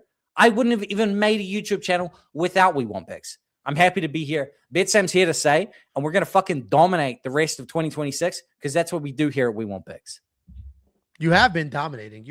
It's funny when you first came on board, Jay, it was last year, right? The beginning of last year. And awesome, Bashy. Do you know? Yeah. yeah. It was oh, fuck. This guy's going to kill us. It's C-Rod just got a highlight reel knockout. It's aging well. Literally, it was this guy's gonna fucking kill us. And then people started to panic behind the scenes a little bit, dude, Betsam's a fucking liability. And then the same thing started to happen with Kunith. Kunith had a great couple of weeks, then some of the worst stretch I've ever seen, and now here he is back. And it was the same type thing where people were like, "Oh fuck, dude, Kunith." It's like, God, it'll work itself out. The expectation is not everybody tails every bet. That's not the expectation. You find the bets you like. You align yourself with me, Bet Sam, Jacob, Artem. You align yourself with Kunith, whoever you think most resembles your betting style, and then you work with that person. Anyway, God damn it. Just quickly, right? We're on topic so far. I told my daughters, hey, when I'm done, when daddy's done, we can do a family movie night. And these bitches just come into the door being like, we're only an hour and 24 minutes. I've been here 3 hours before as a viewer. I told them 2 hours. Fight. I thought you'd be faster than Jacob. And you and Jacob are still, what's that now? I thought you were faster than Jacob. Now, the thing is that, I don't know. We'll move on. Fuck it. No, go ahead. Get it out. Just fucking get it out. We're all good. Let's move on. We'll move on. We have a $4 from Gucci. Kind of crazy that Dustin Poirier is getting drunk, fighting cops, and getting arrested while Conor McGregor is in top shape, ready to fight. Unreal timeline. That is a funny comparison to make for sure. I don't think he fought the cops, but that is funny that he's just out getting drunk. And Conor, you haven't watched the video yet, and you have not watched. He was 100% down to throw down with that cop. You said he was literally asking them to fight. Yeah, he was like, let's do this right now. He did. You when you watch it, you're gonna laugh. He did the signature short pull up, even in pants. He did his UFC shorts pull up in pants in preparation to throw combo. Like that cop, if he engaged in that and tried to throw hands, he was getting put the fuck out. This isn't 155-pound Dustin Poirier. This is 190 to 195 pound openly on steroids Dustin Poirier. Like that cop was getting put the fuck out. Like he even said in his post-fight press conference when he retired, he said, the first thing I'm doing once I'm out of USADA is I'm getting on that good shit. You know, I'm getting on what money can buy. What's his name? Cowboy Cerrone did. Thank you for the super chat, Gucci. Anybody who's here for a lifetime, it's $250. Just use promo code 250. I don't know how long that promo will last. Maybe I shut it off July 5th. Maybe we keep it going. I don't know. We'll see how successful it is or is not. But use promo code 250 to get lifetime membership. It's $250. Couple of things. One, lifetime membership is sport agnostic. So as we add sports, the hope is to add football and basketball. Obviously go from there. I'm in. That's the hope. For regular members, it's going to be a tier. Like, okay, you have UFC, $10, all the same shit, but you want football, another 10, right? $10 per sport. That's the general concept now. Lifetime, it'll just be included. I guess that's what you get for being an early supporter. Use promo code 250. Here's the 4 fight cards you will get if you sign up right now for the monthly. We got UFC 329 around the corner, coming off the heels of the White House, Oklahoma City. Jacob and I will be in Oklahoma City. So if you'll be around, say hi to the boys. Then we have the UFC Baku card this weekend. And of course, we're going back to Abu Dhabi. Opening up the UFC Baku main card, we have Abus Magomedov taking on Michal Oleksiejczuk. You kids are not getting a movie night. It's not happening. We're just opening the main card now. You're cooked. There's 6 of them. We could do 6 in 40 minutes, 30 minutes. Abus Magomedov, 28-7 in his career, 3-2 in his last 5. He is coming off the submission loss to Joe Pyfer, taking on Michal Oleksiejczuk, 22-9 in his career, 3-2 in his last 5. He is riding that 3-fight win streak. Abus Magomedov, he's a versatile striker. Don't look at the last name and make assumptions because the OV isn't oving in this matchup. There is wrestling as a backup plan, but it is certainly not his fight style. He's got sneaky power because it never looks like he's throwing big, but he can put some people down. He's a long striker. He does a really good job using that length and countering, keeping people at the end of his strikes. He will throw everything from tight hooks to head kicks, and even though he can be hittable on his side, he can recognize that, and that's when he'll turn that off on and start to wrestle. He is coming off a submission loss to Joey P. Michal Oleksiejczuk, the other side of that cage, is going to be a killer for like a minute and a half. That guy moves forward, throws fast, he throws heavy. He's a good striker, big hands, tons of pressure early, and a ton of power. He has 8 knockouts in his 10 UFC wins. And while he is dangerous on the feet, the grappling holes are absolutely gigantic, and he will fade as the fight goes on. He's coming off the decision win over Marc-Andre Barriault, where he almost knocked him out a couple of times, but then he faded hard This is a weird matchup. It's the battle of the bad cardio. Neither one of these guys have good cardio. They both fade. And it's a pretty tricky fight to break down because if I was going to say, okay, whoever's going to win the first 2 minutes is going to win this fight because both their cardio sucks, then McCall's going to be the pick because that guy comes out like a bat out of hell. He lands clean, he lands big, and it's a lot of trouble. But he fades faster than Abus. He has the worst of the bad cardio. I think Abus can weather a storm. I think he can turn on the wrestling, make that OV actually matter, work for the lineage there. And at the end of the day, Abus has multiple ways to win this fight. Are you flirting with yourself? You absolute fucking No, I'm weirdo? mimicking the Abus Magomedov eyebrow raise. You may not know this, but that's like my signature eyebrow raise for the fucking thumbnails. Abus knows ball, bro. Nobody Abus is a outside of ball knower. Dwayne The Rock Johnson has a signature eyebrow raise. I got news for you. Your boy does. Listen, Abus is the pick. He has multiple ways to win. He could potentially outstrike McCall. McCall's gonna be so much faster and hit so much harder, but Abus can manage the range. He can certainly outgrapple McCall. And if he just weathers an early storm and has 3 minutes of cardio instead of 1.5, he can win this fight as well. Bet Sam, who do you think wins? Well, I go peepees. Yeah. No, that's so good. All right. So for all the ball knowers in the chat here, Mikhail Oleksiejczyk is on a win streak, and I will do the quotation mark fucking win streak here. Mikhail Oleksiejczyk has beaten a bunch of tin cans, a bunch of nobodies. He's beaten a bunch of dudes that mean nothing. And when he was finally faced with what this division's true competition is in Andrey Berggren, Andrey Berggren. Anyway, Mikhail Oleksiejczyk struggled as soon as he didn't put him out of there in round one. So the thing about Mikhail Oleksiejczyk, he does have good boxing, right? The dude does hammer some shit, right? But if you're going to play Mikhail Oleksiejczyk, why would you play plus 110? Play Mikhail Oleksiejczyk, round 1 KO. That's all the dude has. In round 2, he fucking sucks, right? In round 3, he's probably going to get smoked. Mikhail Oleksiejczyk just about got his arm broken by none other than Kevin Holland, right? Kevin Holland, everybody knows if you're a decent 185-pounder, all you got to do is take Kevin Holland's black ass down and you've won the fight. And I 100% mean that. Abus Magomedov is bigger. He says 6'2". He's going to look 6'3", 6'4". He's going to look tremendously large against this individual that is Mikhail Oleksiejczyk.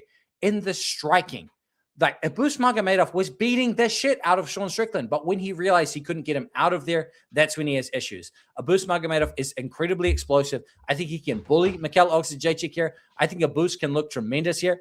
I think Abus minus 130, one of the better plays on this card.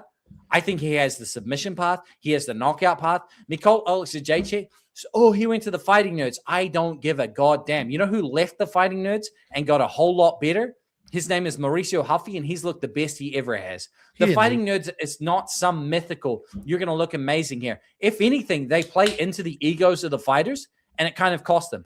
I'm a huge fan of Caio Borralho. I'm a huge fan of John Silver. I don't think they're getting pushed to their limitations within their training camp, and so they do not evolve. You know who else is a fucking fighting nerd? Bruno Brazil. Go suck a dick telling me that you're a fighting nerd and that means you're going to win a fight. Abus Magomedov is a 35-fight veteran. This dude does not give two shits about the boxing of Mikhail Oleksiejczyk. Go back and watch round 1, Sean Strickland versus Abus Magomedov, and tell me that Mikhail's going to have the round 1 upside here. Give me Abus Magomedov to go out there and smoke Mikhail Oleksiejczyk.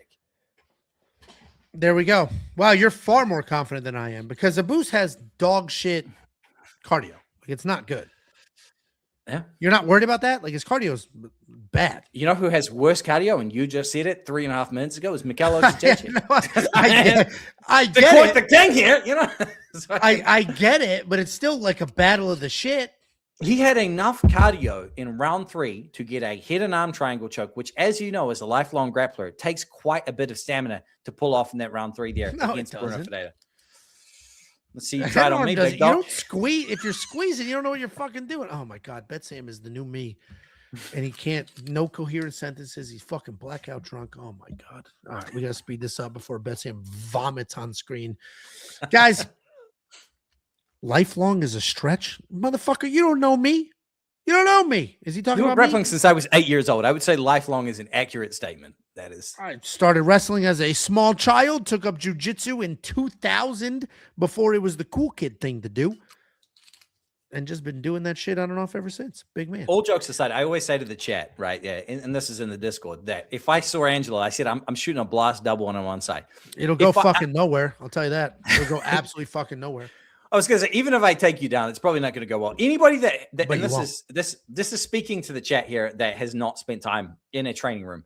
Anybody that has ever gone into a gym, whether it's MMA, whether it's jiu-jitsu and all the rest of it, if you start actually training a sport, you very quickly realize, holy shit, I am far less effective at this than I anticipated.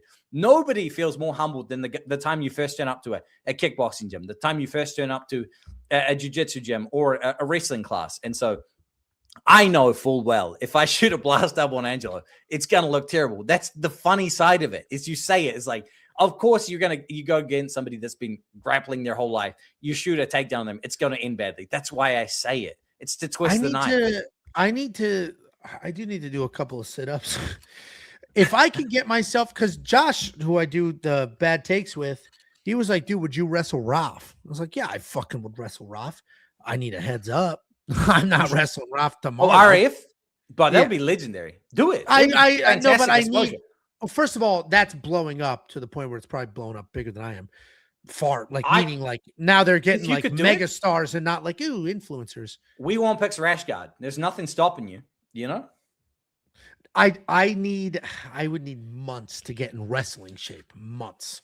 And obviously it depends too. Now, if you give me I will die on the hill. There's not a single person in this fucking pick space that could light a candle to me. Nobody. I will die on that hill. People will list names. I'll die on that. Dude, you think I've only been wrestling? I'll do all that. I would. This is an objective fact, and Adam is in the chat right now. We joked about Adam and me boxing. Adam's 1-0 as a boxer. I have never competed in professional sports, right? I said to Adam, neither did Artem. That was amateur. I said to Adam, I'm in your town. Like, we can do it, you know? And he was like, no, my jaw's got a thing. You two idiots live near each other and you don't hang out in real life? No, we live like, let me convert this to miles for your American brain there. We live about 480 miles and an island away. Yeah, that's far as far. Oh, and a boat. We might as well be in America. It doesn't matter. Once there's water involved, forget it. Yeah. Go to the website, do all the things. Next up, at UFC Baku, we have Bruno Ferreira taking on Ikram Aliskirov. Bruno Ferreira, 15-3 in his career, 3-2 in his last 5. He's coming off that knockout loss in the rematch to Gregory Rodriguez, taking on Ikram Aliskirov, 17-2 in his career, 4-1 in his last 5, back-to-back wins. Bruno Ferreira, first of all, looks like one of my people. That looks like a Jersey Shore dude if I've ever seen one. But he's not. He's Brazilian, but he doesn't fight like a Brazilian. He's got judo instead of jiu-jitsu. He will bomb away on the feet, though. He's light on his toes. He's bouncing around, jumping in the pocket, bang, bang. He's almost like, and shout out to my buddy Sean on Instagram, it's like a Ronnie one punch on the Jersey Shore boardwalk. He just bounces on the toes, throws heavy as hell, and tries to bounce the hell out of there. He can grapple as well. As I mentioned, high-level judo practitioner. The BJJ is there, but he's definitely a striker. The grappling is squarely a backup plan or if he's in trouble. Cardio, unfortunately, is questionable. He didn't even need it in his last fight, though, because he was knocked out almost immediately. He's taking on Ikram Aliskirov, a Russian wrestler whose hands have looked good enough in the UFC that he hasn't needed to wrestle. When he is wrestling, though, he's a nonstop high-pressure guy, working body locks, tie-ups, and shooting takedowns. When he gets you to the ground, he's like another layer of skin. He's impossible to shake. His striking is quickly improving. He's got this high guard here. He throws in combinations. He's got really good power. He is coming off the decision win over the always tough Jung Young Park, where he started the fade in his corner. Very important.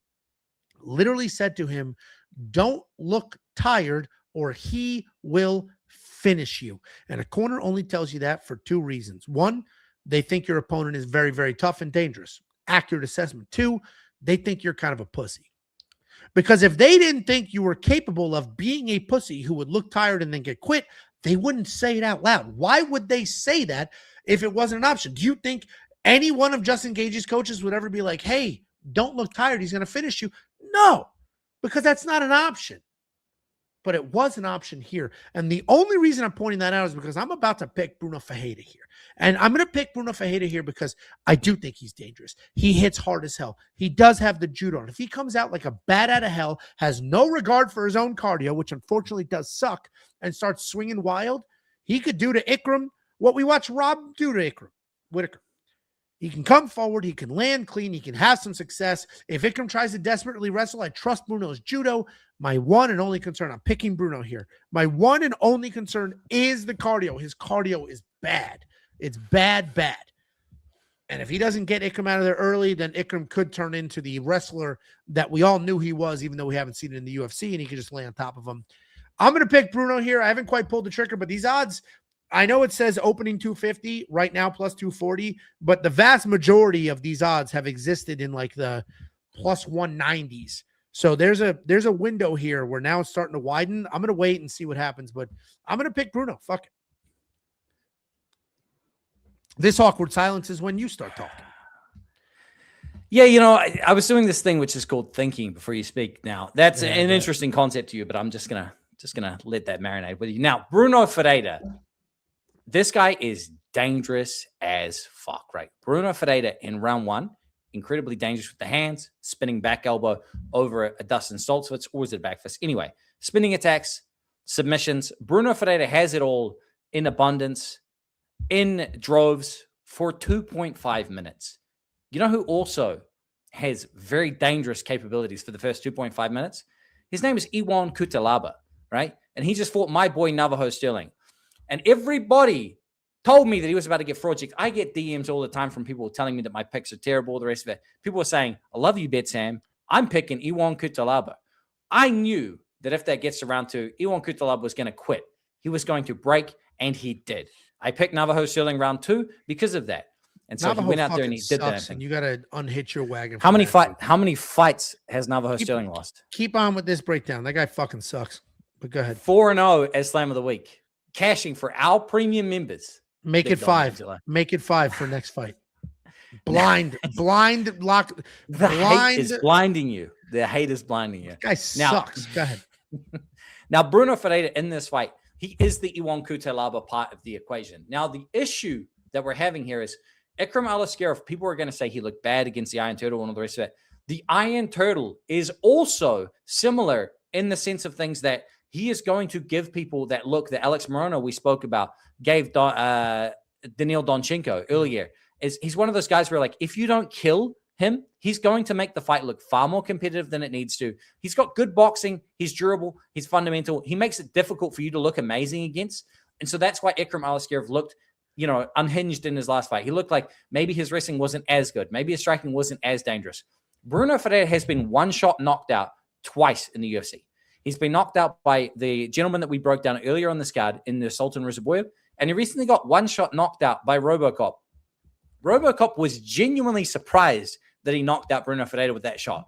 He hit him, went to ground and pound, and realized, I've already won the fight, and went like this. He turned and went, okay, fight's done. Fight's over. Bruno Ferreira is susceptible to straight shot striking down the middle. You can make the same argument that Ikram Aliskerov is susceptible to uppercuts if that's the path you want to go down. But he's been knocked out by uppercuts by what? 2 UFC former champions, right? One in Khamzat Chimaev, former UFC undisputed world champion of the world. One in Robert Whittaker, former undisputed middleweight champion of the world. And if it wasn't for Israel Adesanya, Robert Whittaker would have had a much longer title reign as well, because he was the Max Holloway of the middleweight division. People were trying to break through and fight Israel Adesanya, and they just couldn't get past Robert Whittaker. So to say that Ikram Aliskerov is bad or he's chinny and all the rest of it, he got knocked out by 2 former UFC world champions. Let's see if Bruno Ferreira is that. I agree he's hellacious in round 1. If you want to bet Bruno Ferreira, just take Bruno Ferreira round 1. Doesn't have to be cute. Don't get cute with it. Just take Bruno Ferreira round 1. If it gets to round 2, my boy Ikram Aliskerov is going to look minus 1,000. He is going to have better cardio than Bruno Ferreira. He's definitely a better grappler when it comes late than Bruno Ferreira, and he strikes straighter. All of Bruno Ferreira's attacks are like this. He's 5'10". He wings everything. He does what Marc-Andre Barrieu did. I did a recent tape study in this. Marc-Andre Barrieu against Mikhail Oxidejczyk. Mikhail would do this, right? He would bounce around on his toes, but then as soon as he's going to explode, he would stop for a second, round, and then explode. It defeats the entire purpose of kiting around the outside of the octagon.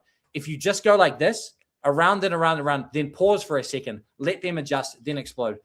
So for Bruno Ferreira, his movement, his light on the toes thing, it means fucking nothing to me. He's going to square up before he throws Ikram Aliskerov. If he throws down the pipe, he understands the tape here. He's going to put Bruno Ferreira out either with the hands or by submission. For the value, I'm going to go Ikram Aliskerov by submission. And a little spoiler for the boys, he's going to be in the Slam of the Week. Cool. Yeah, no, hey, congrats on that. This is the same dude that was knocked out like immediately against Robert Whittaker. On short notice against the former UFC world champion. Who hasn't won since. That same, we're talking about the same guy. Hasn't won a fight since. Who had to move weight classes. I'm going to classes. fact check the shit out of you. Let's I would too. Yeah. Had to move weight classes. Great though. No, solid pick. Listen, Bet Sam and I are split. So why don't you go ahead and get yourself a tiebreaker? And there's plenty of them. Because if you go to WeWantPicks.com, it's me. You are correct. Yeah. No. But yeah, no shit. It's credit where credit's due. Bet Sam, Artem, Jacob, Kunith, the artificial intelligence. You trying to be me isn't working. You can't handle the alcohol the way that I can handle the alcohol. Angela, I'm you. I'm just born in 1995. No. No.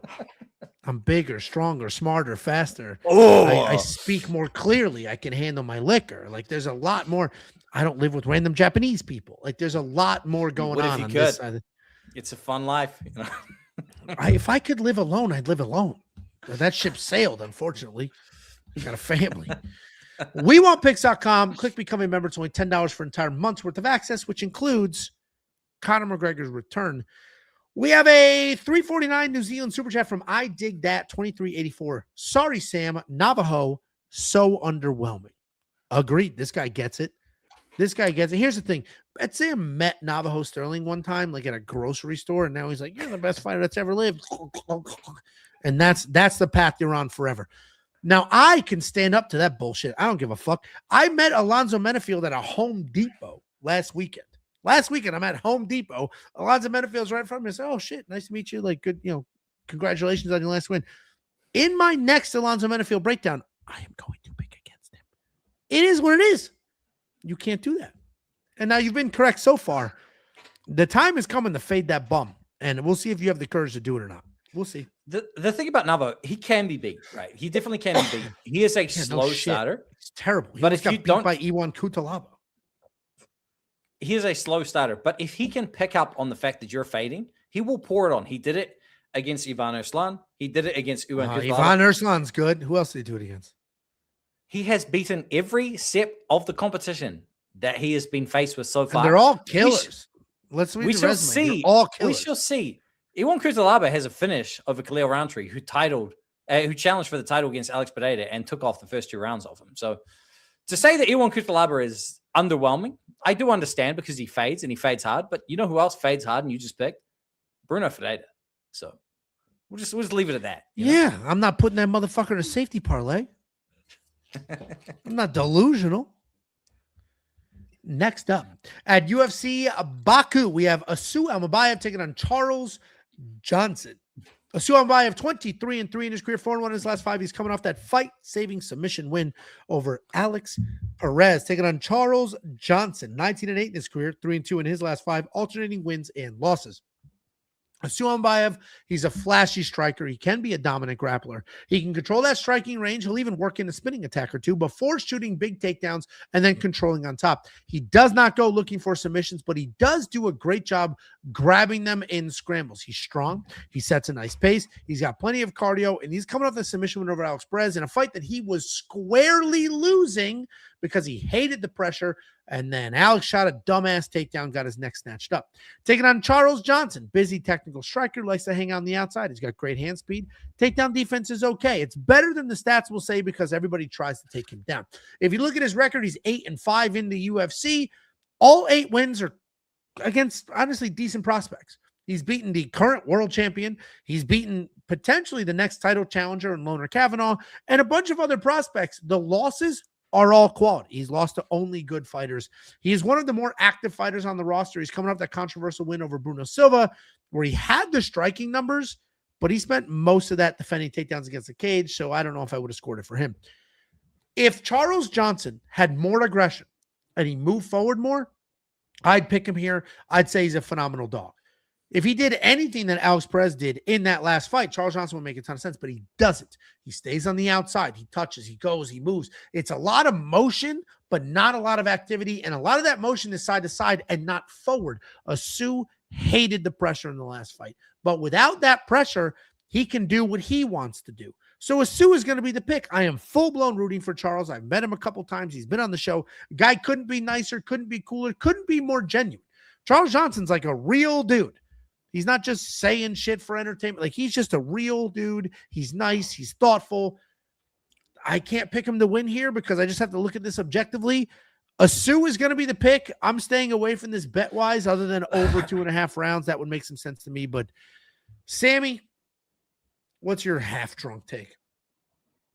I'm at least 3/4. But anyway, I don't usually drink alcohol, by the way, to the chat. Now, at once upon a time, That's I did. When bullshit. You used to call into our call-in shows from the liquor store. Keyword is used to. I turned 30 years old, and I gave up binge drinking since then. But anyway, and I've spoken to you about this. But, you know, the thing about this is I was actually going to give you some credit here, is that Angelo is actually the tipping point for me. I was on the fence. I picked Asu the second I saw this matchup. And I was like, do I want to bet on it? And it was actually your take on Alex Perez that kind of swayed me in the end, is because you were talking about Alex Perez before I kind of went back and realized that Alex Perez is incredibly dangerous in the first round against a lot of people. You were saying Alex Perez could give issues to Asu Almakhan. And that's correct. And people were saying, Asu Almakhan didn't look great in his last fight, but he found a submission late. But what people aren't realizing is that Alex Perez burns hot and does fade. And Asu Almakhan rode out that Alex Perez storm, and he found a submission late against him. You know who didn't do that? Was Charles Johnson. He tried to recover, and Alex Perez looked like he was Pantoja for a second there, the way that he was mauling Charles Johnson. That fight, I bet on Charles Johnson. I was like, they got to stop this. Charles Johnson was doing the chicken leg, the stanky leg, all up and around that octagon as Alex Perez went out there and fucking just mauled him. So for me in this fight, it comes down to two things, right? Number one, Charles Johnson is the greatest fighter that never was, right? He has a knockout victory over Lonnie Kavanagh, potential future UFC flyweight champion. He has a knockout over current UFC flyweight champion, Josh Van, but it doesn't matter because he's not going to get back to a title fight. The dude is 35 years old. He doesn't have that for sale value to the UFC because why? It looks like the wind has blown off his hair, except that it shielded the back. And at some points, he even dyes that shit green. So Charles Johnson decision-making is absolutely questionable. His cardio, fantastic. His third round effort, fantastic. But Asu Almakhan fights like my little brother. And Angelo's going to go, this guy's talking about everything except for the goddamn fight once again. That's what I do. That's the Bet-Sam way. It's the methodology. It's my autistic brain. If you don't like it, click off the goddamn screen. Who gives a damn? Asu Almakhan. I care. Asu Almakhan is a short, tenacious motherfucker. And shout out to my little brother Josh, because my little brother Josh is an amateur MMA fighter who never says die. He could have his nose broken halfway across his face. Now we're talking about people who aren't even in the UFC. Wait, it's coming. My little brother Josh is shorter than me. He weighs less than me. I could have my hands clasped clean around his neck, cranking the shit out of it. Even if he is going to die, he would never tap. That is what Asu Almakhan is. The only fight that we have watched Asu Almakhan kind of get dominated in was against Manal Cup, where Manal Cup poked him in the eye 3 times. The ref did nothing about it, and they just let it fly. Now, in that fight, Asu Almakhan would try to create space, and Manal Cup would claw his eyes. He open palm, clawed the fuck out of his eyes, which eventually led to his demise. You can say that I'm wrong. You can say that it's I'm not saying you're wrong. We're talking about every fight other than this one. In this matchup here, Charles Johnson has struggled in the past against grapplers with similar styles where they like to pressure and grapple. And one of his biggest failures that he does is he kind of engages in whatever fight style is in front of him. If you are pure striking, he's a pure striker. If you're grappling, he will turn. He will continue with a body lock rather than disengaging. And for that reason, I think he's going to spend too long at the table that Asu Almakhan is going to dine at, which is the grappling world. And as a result, he's going to think that he's having success and end up on the ground. He's going to get back up and he's going to end up on the ground. And then before he knows it, he's going to need a third round finish to win this fight. and he's not going to get it. Give me Asu Almakhan to get multiple takedowns and win this fight by decision. It should be a fun scrap, though. I love over 2.5 here. Charles Johnson, You're dog. behind me, by the way, as far as drinks. So you need to step it up. You've been lacking. Your big body you just claimed, bigger than you, taller than you. You're lacking. I've had 7. Second of all, you can't finish sentences or stay on track, so we can't both be in that condition. Okay? Who says we can? You're the owner of this YouTube channel. We can do whatever the hell we want. I say we can't. Structure matters. Without structure, it's chaos. We're both on the same side here, and you can see this line collapse, -400 to -250, and I agree with that collapse. I think Asu wins.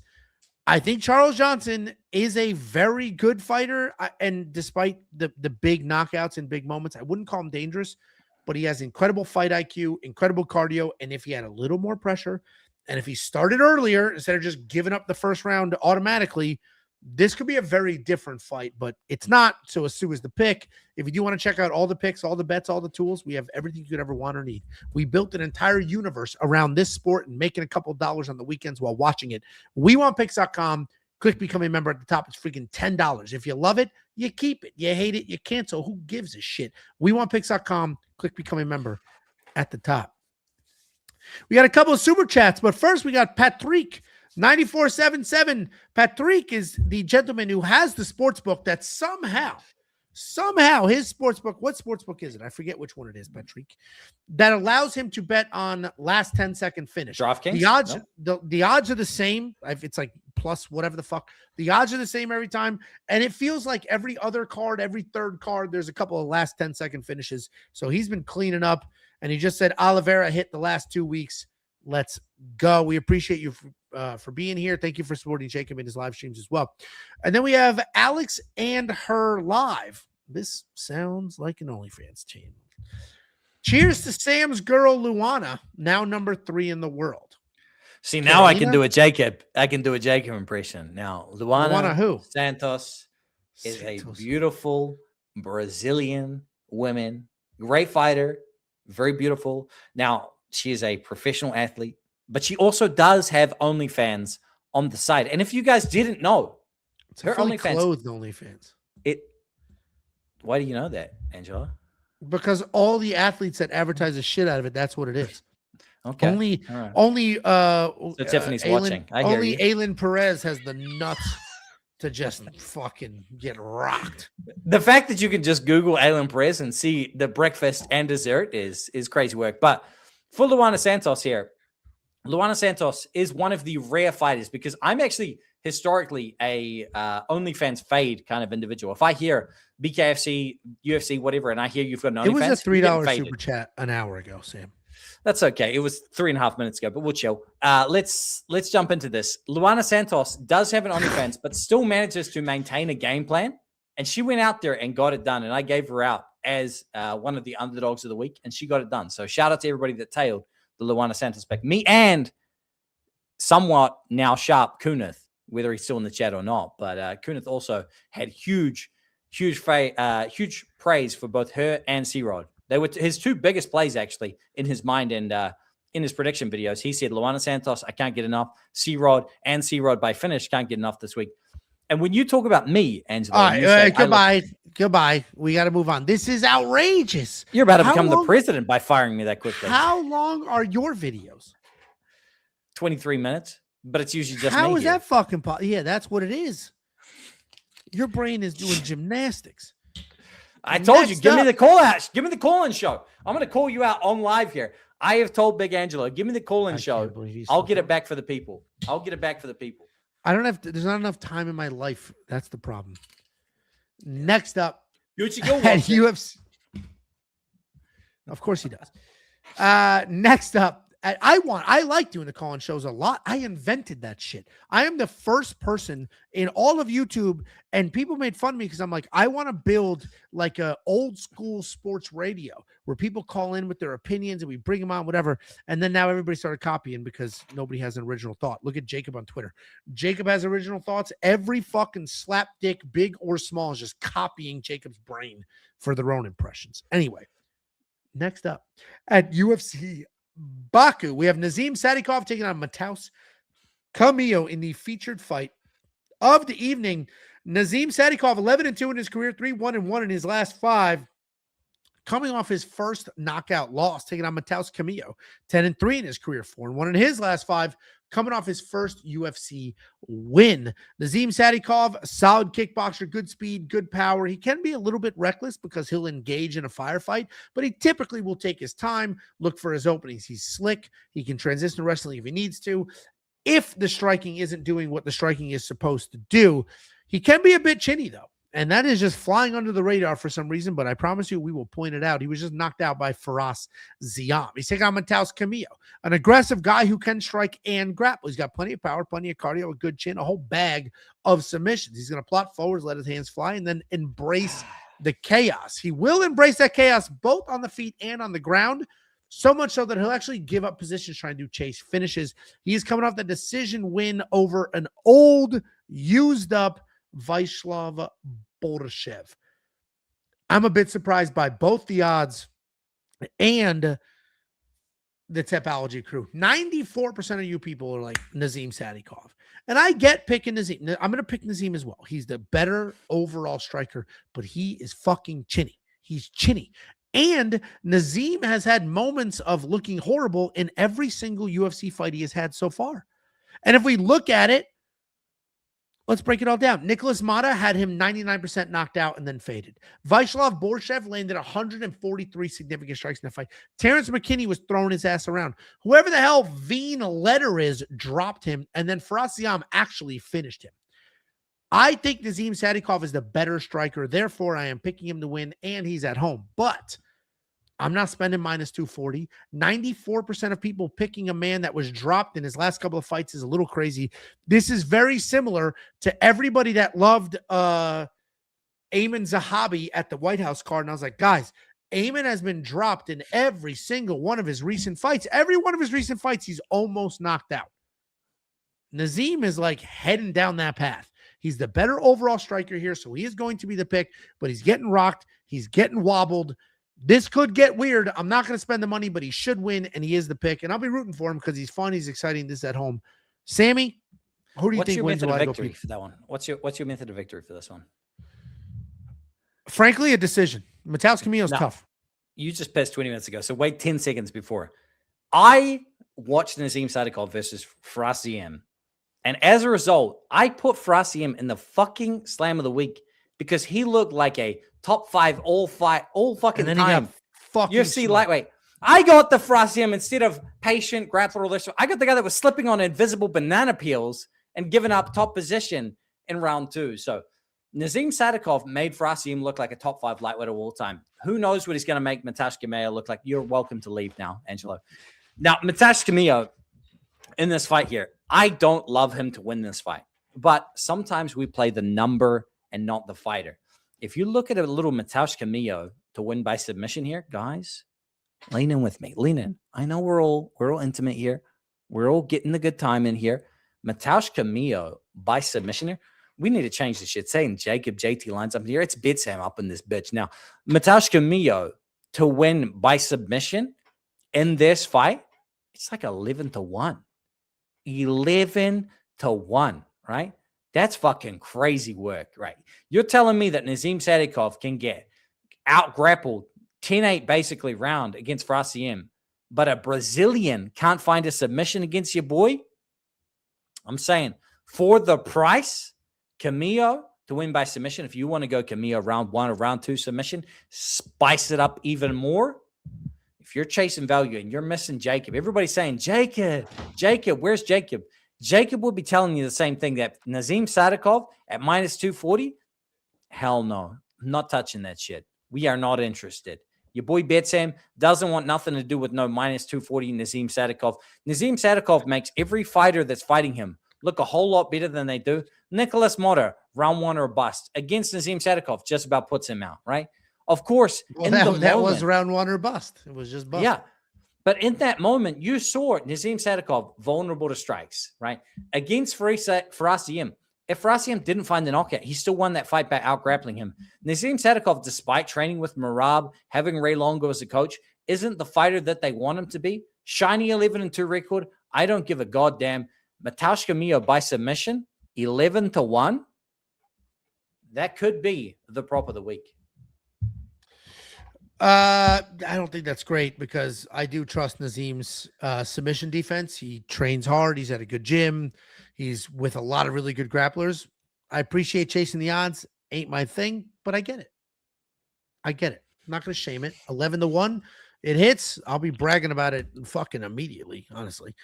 Guys, $9,000 in DraftKings Fantasy for Nazim Sadikov. Now, somebody had a hilarious comment saying Mateusz Camillo has the cardio of a dead body.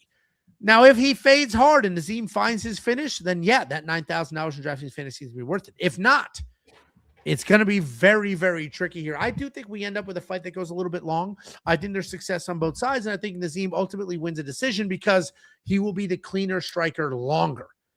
But this fight could be, I don't know, pretty interesting and a lot of fun. So if you want to check out every pick, every bet, every tool, if you want to wake up and you're in America and you want to wake up on a nice Saturday morning, have a bagel with extra cream cheese, because that's the way to do it. Toast it. Don't be a turd. And watch these fights and have some fun. We have everything you need to make some money to pay for that bagel with extra cream cheese. Just go to WeWantPicks.com. We have picks, we have bets, we have tools, we have artificial intelligence, we have 5 human cappers, 1 robot capper, everything you could want or need, whether it's daily fantasy, betting, or tools to help you do research. It's $10 for an entire month. And the next event, UFC 329 with the return of Conor McGregor. We have a $1.99 super chat from you know who, 88. Camillo has the gas of a dead body. This is I didn't realize it was a super chat. This is a great, I love this comment. This is hilarious. If the color is blue, no money to you. That's basically how you need to think about it. I'm not that guy. You are so that guy. All the money comes from the website. So I appreciate the super chats. Aiden Simonik.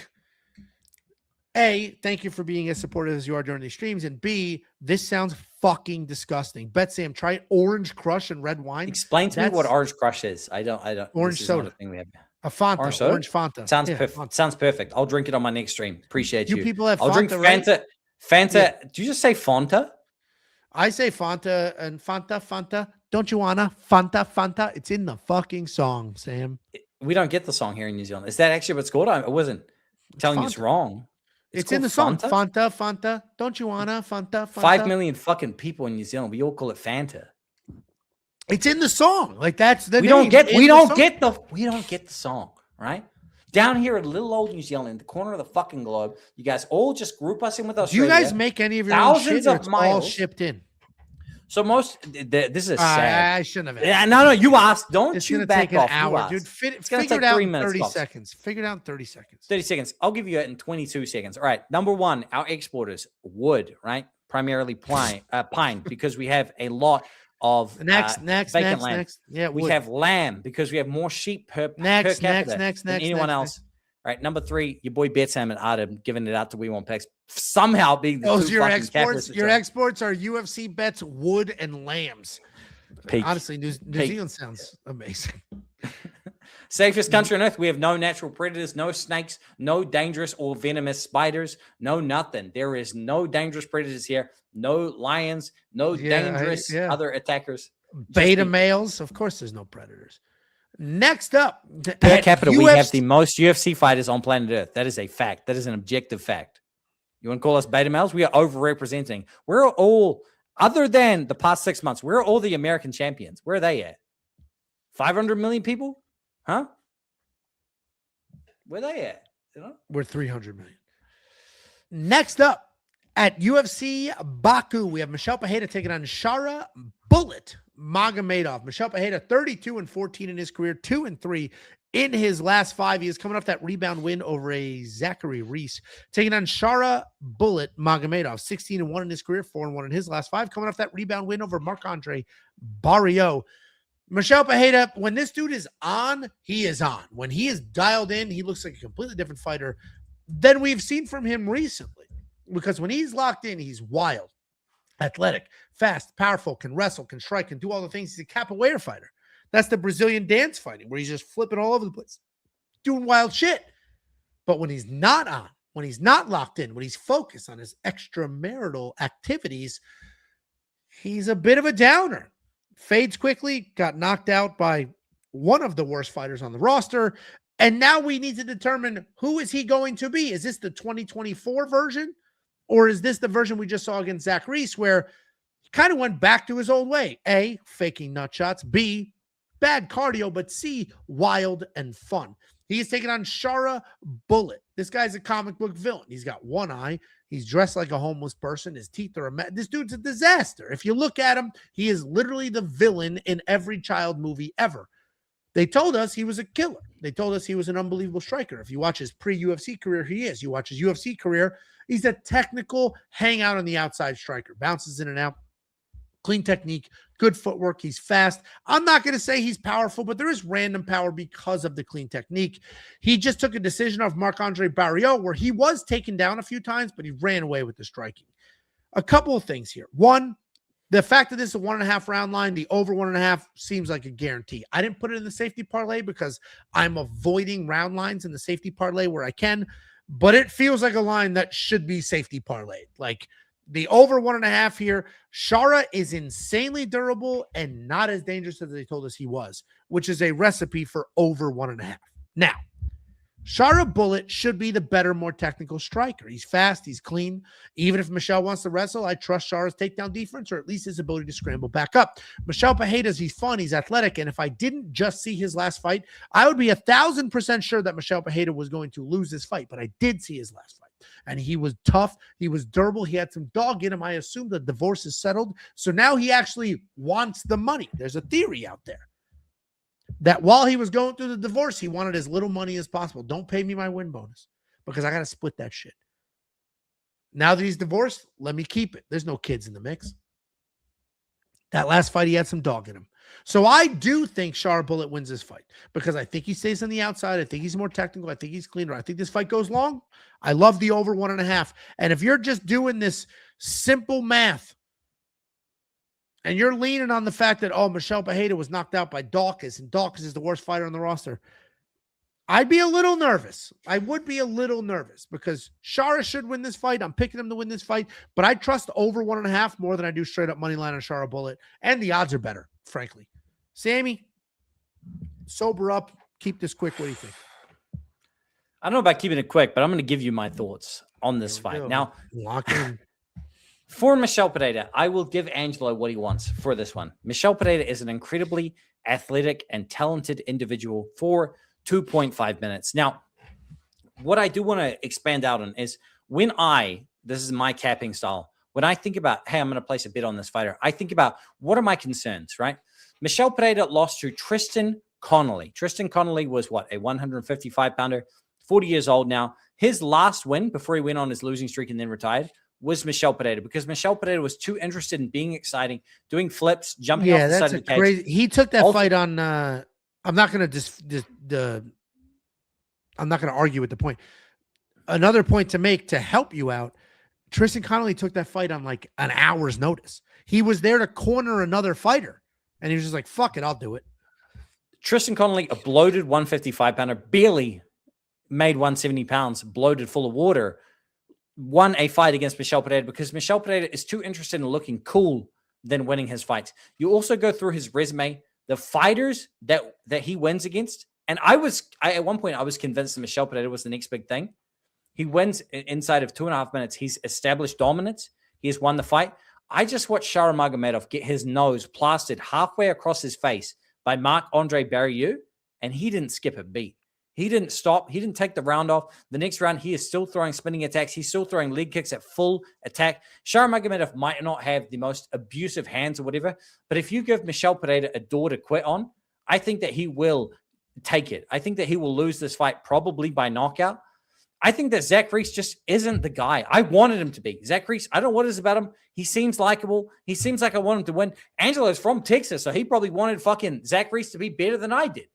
But Zach Reyes just isn't the dude, man. Zach Reyes was a little too slow. He got knocked the hell out in round 1 by Cody Brundage.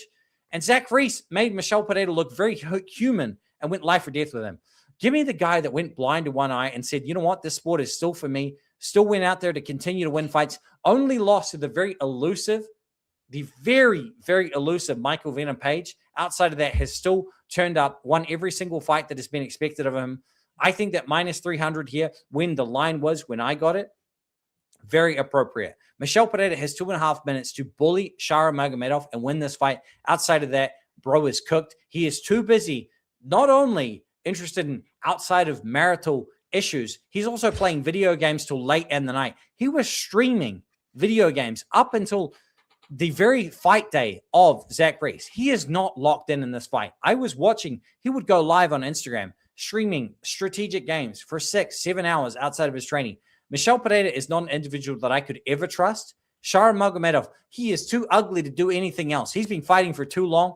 This guy is going to win this fight, and he's going to look good while doing it. If you want to chase value, bet Michel Pereira. Be my guest. I'll continue with the bullet. Listen, I get it. I appreciate the breakdown. I'm not going to disagree. I think you're spot on there.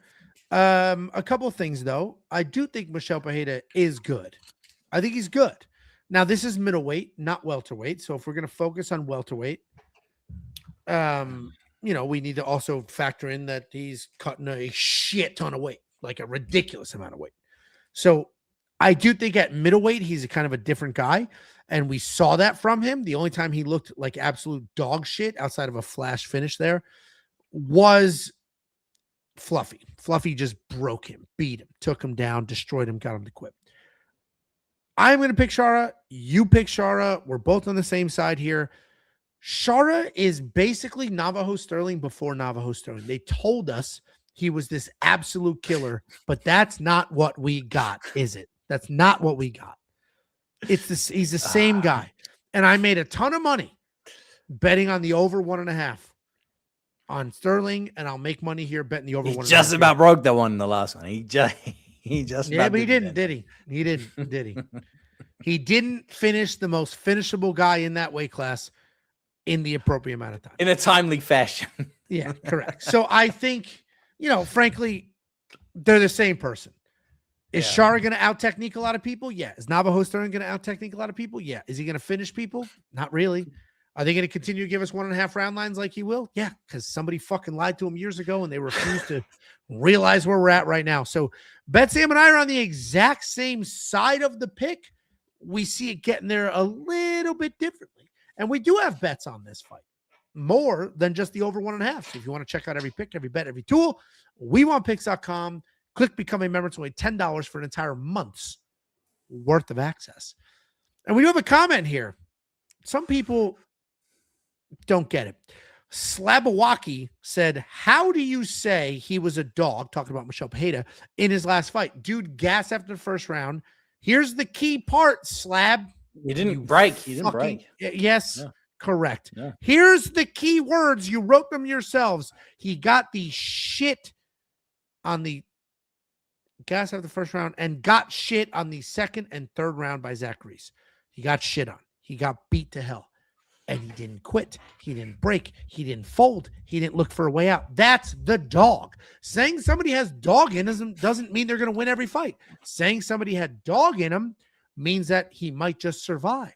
And he won't quit and he'll continue to swing. So when I said in Michel Pereira's last fight he had some dog in him, that's exactly what I'm referencing. The fact that he did not break in a fight that he could have broken in. Meanwhile, you go watch that exact same fight with, I don't know, the all-time knockout king, Derek Lewis, would have broken half immediately because he has no dog in him whatsoever. Still behind on drinks, by the way, Angelo. I'm just about finished this bottle of wine. You're, according to alcohol volume, I'm in at 9 standards. You're 2 drinks behind. You know, I need you to step up your game. I drank 9 of these. I drank not 9 on of stream. These. No, 4.5%. Yes, on stream. You need to pick it up. You're at least 2 behind. Like the chat just needs you to be on my level. Like I'm just giving the chat what they need. You know what I mean? 6. He's picking up the same can, guys. Don't 7, give in to this bias. And I'll put them here. Absolute joke. Okay. And I have this one 3/4 full. That's 10. Next up at UFC Baku, we have the main event of the evening. We have Rafael Fiziev taking on Manuel Torres. Rafael Fiziev or Fiziev, whatever you want to call him, 13-5 in his career, 1-4 in his last 5, looking to save his career, taking on Manuel Torres, 17-3 in his career, 4-1 in his last 5, riding back-to-back finish wins. I don't need to do a full breakdown on Rafael because we all know who he is. The longtime striking coach for Tiger. This is the main event? We're 45 minutes ahead of schedule here. We need to slow this down, Angelo. Like this was Jacob here. I'm shutting this down. This was Jacob here. I'm getting texts from the wife being like, we doing this movie or what? So we are not slowing this shit down. Rafael Fiziev, the longtime striking coach at Tiger Muay Thai, one of the greatest striking gyms on the planet. You want to argue that? You're just going to be a Muay Thai nerd about it. That's on you.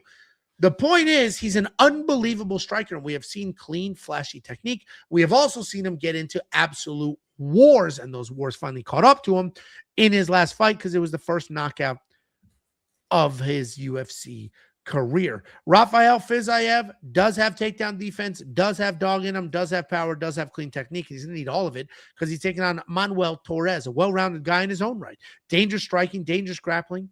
None of it's really technical, but he will throw heavy. He uses big knees. He's got a great clinch. He loves throwing head kicks and leg kicks. He's long, he's skinny. He uses all of those both on the ground and on the feet. He just knocked out the horrendous dog shit. I can't believe he's still on the roster, Grant Dawson.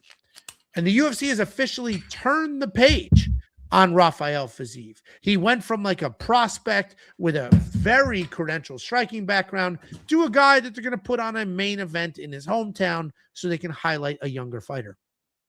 And while they're using him to promote Torres, it may not go their way. Because the reality is this is a really close fight. What's challenging about this breakdown is that Fiziev today and Fiziev 2 years ago are very different people. He's been in a ton of wars. His chin is starting to fade.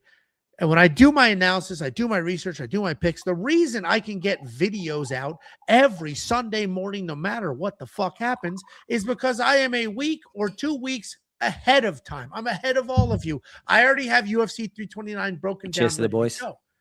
And by being that far ahead, I don't always have the luxury of having the pick locked in before seeing the event of that week. Now, I'm saying that because I had this broken down, I had the pick, and I had it good to go. And then I watched the White House card.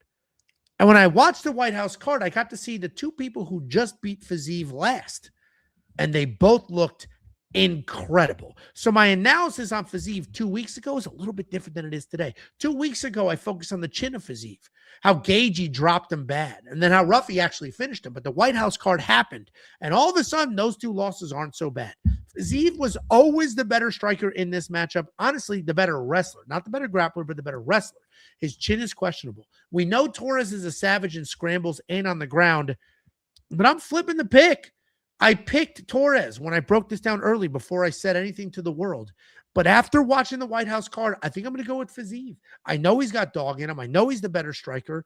And the people who beat him are not Grant fucking Dawson. So Rafael Fiziev is the pick. Let's just hope he doesn't eat something clean or get sucked into a firefight and fight smart. Because the last time he was at home, he did fight smart. So that same fight IQ here could work well for him. Fiziev is the pick. What do you think, Sammy? Who did he fight last time at home? Ignacio Bahamondes. I see. Now, anyway, Manuel Torres, I went into this fight a Rafael Fiziev fan. Now, you might think that's a little bit outward from me, considering I put my slam of the week as Mauricio Huffy against Rafael Fiziev. But the fact of the matter is, I am from New Zealand, right? Rafael Fiziev, one of his greatest finishes inside the UFC, and I think Angelo can actually agree with this one. Rafael Fiziev's probably greatest finish victory inside of the UFC was against none other than Brad Riddell, the striking coach of Weili Zhang, with a spinning wheel kick in round 3. Brad Riddell took Rafael Fiziev's job. Correct, Rafael as the striking coach of Tiger Muay Thai. Now, and then he knocked his ass stupid. It was great. Correct. Now, the thing about that is that Rafael Fiziev carries power late. Rafael Fiziev, round 3, spinning wheel kick victory over Brad Riddell. Rafael Fiziev, was it round 4 or round 5 against RDA, something like that. Anyway, it was in the later championship rounds of a UFC main event. He got a finish victory over RDA. And Rafael Fiziev, he carries that power late. The problem with that is that Rafael Fiziev, when I did the tape for this, I was doing everything in my power to pick Rafael Fiziev for this fight. He is a little bit smaller, but he is a little bit more wily. He's got excellent vision, especially when it comes to kicks.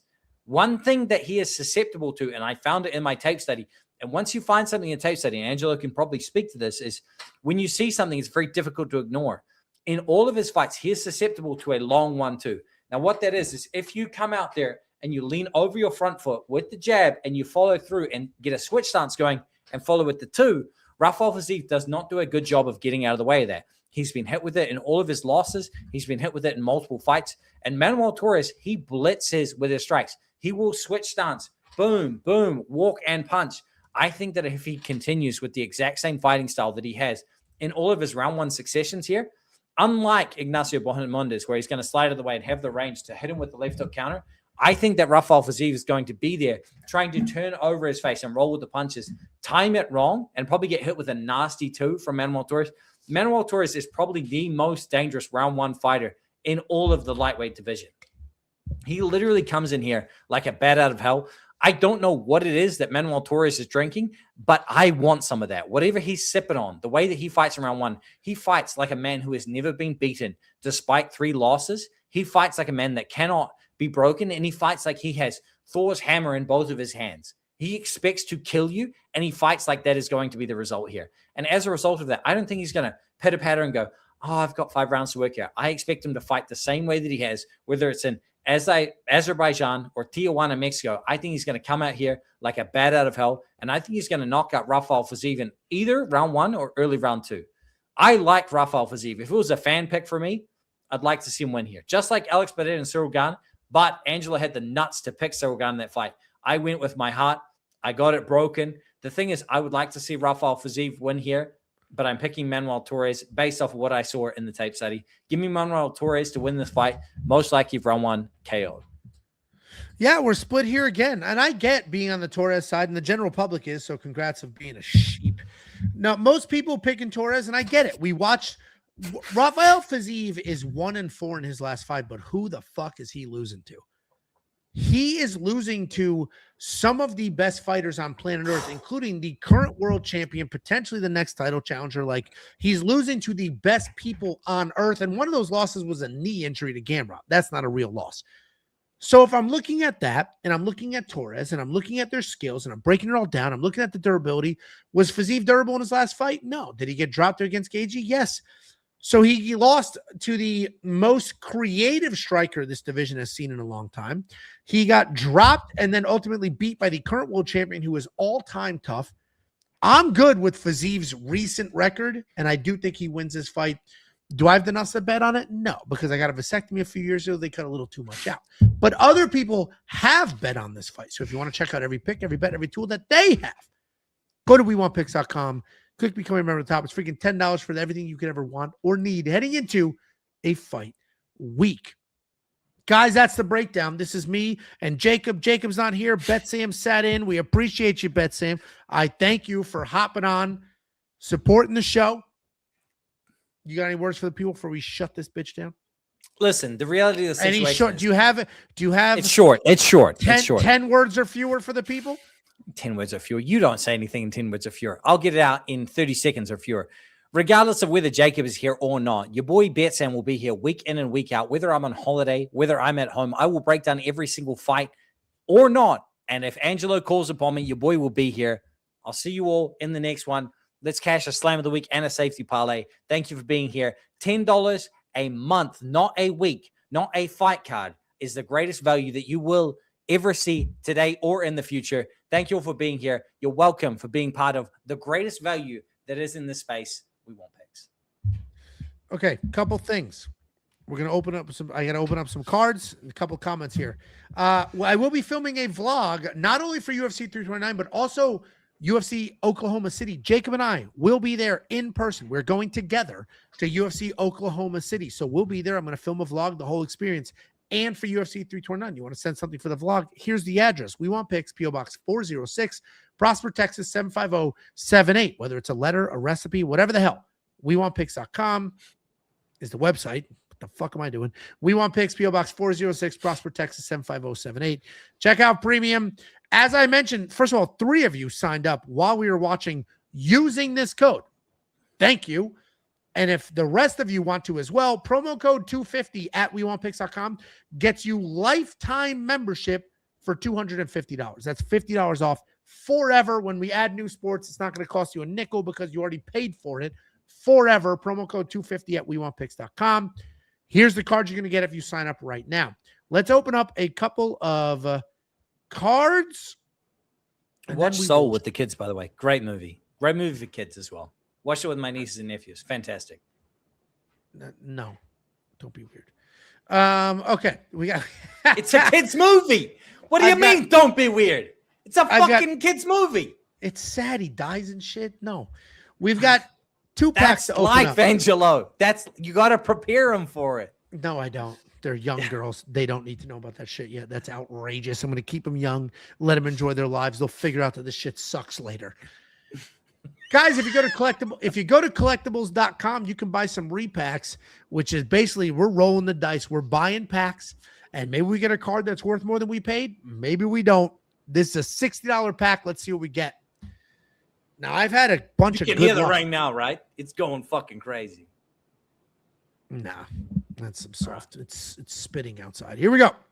$37. What an absolute fucking joke. How is DDP the former world champion? It's only a 30 because it's a regular card. $37. All right, we have another pack. Let's go back. Where's my pack? One card in the pack? There's one card in the pack.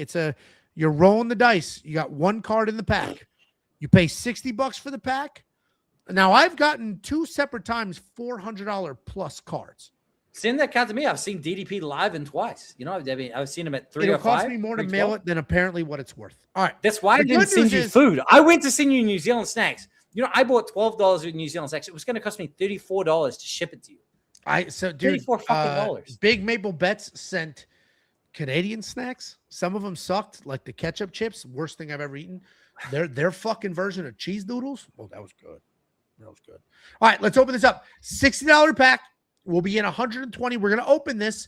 Now, the way this works, if the card opens up and it's worth a ton of money, I can sell it instantly and then have that money send it to PayPal however I want to get it. Let's say it's not worth a lot, but I like the card. I can have it mailed to me and keep the card physically. If I look at it, I say, hey, this value is wrong. Great. Mail it to me. I'll sell it myself. Let's click open. Collectibles.com. We got repacks. Let's see what we got. Come on. Most expensive card I've ever gotten was like $450. Let's see what we got. Maybe I got a 700. Here we go. $52. All right, guys. I'm writing to my senator. That was an absolute fucking...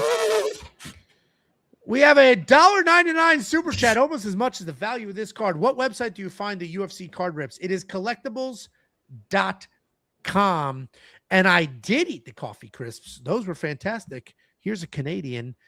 And Aiden said, my buddy pulled a rookie sign O'Malley PSA 9 worth $8.99 US. Yeah, I mean, it's literally, I don't want to say a gamble because I don't think they can call it gambling, but we're rolling the dice and we're seeing what we get. Guys, thank you so much for being here. Genuinely, Bet Sam, thank you for hopping on. Thanks for supporting the show. Give the people content for some weeks. I already asked if you have any last words. I think you're good, right? You're not going to. Let's do the next card breakdown. All right, we're out of cards. I'm out of cards, and I got to piss. Thank you so much for being here. Genuinely. Bet Sam live after. I'll see you over my channel. Go to Bet Sam's channel. Support the boy. Thank you for being here. Appreciate you, Big Ann.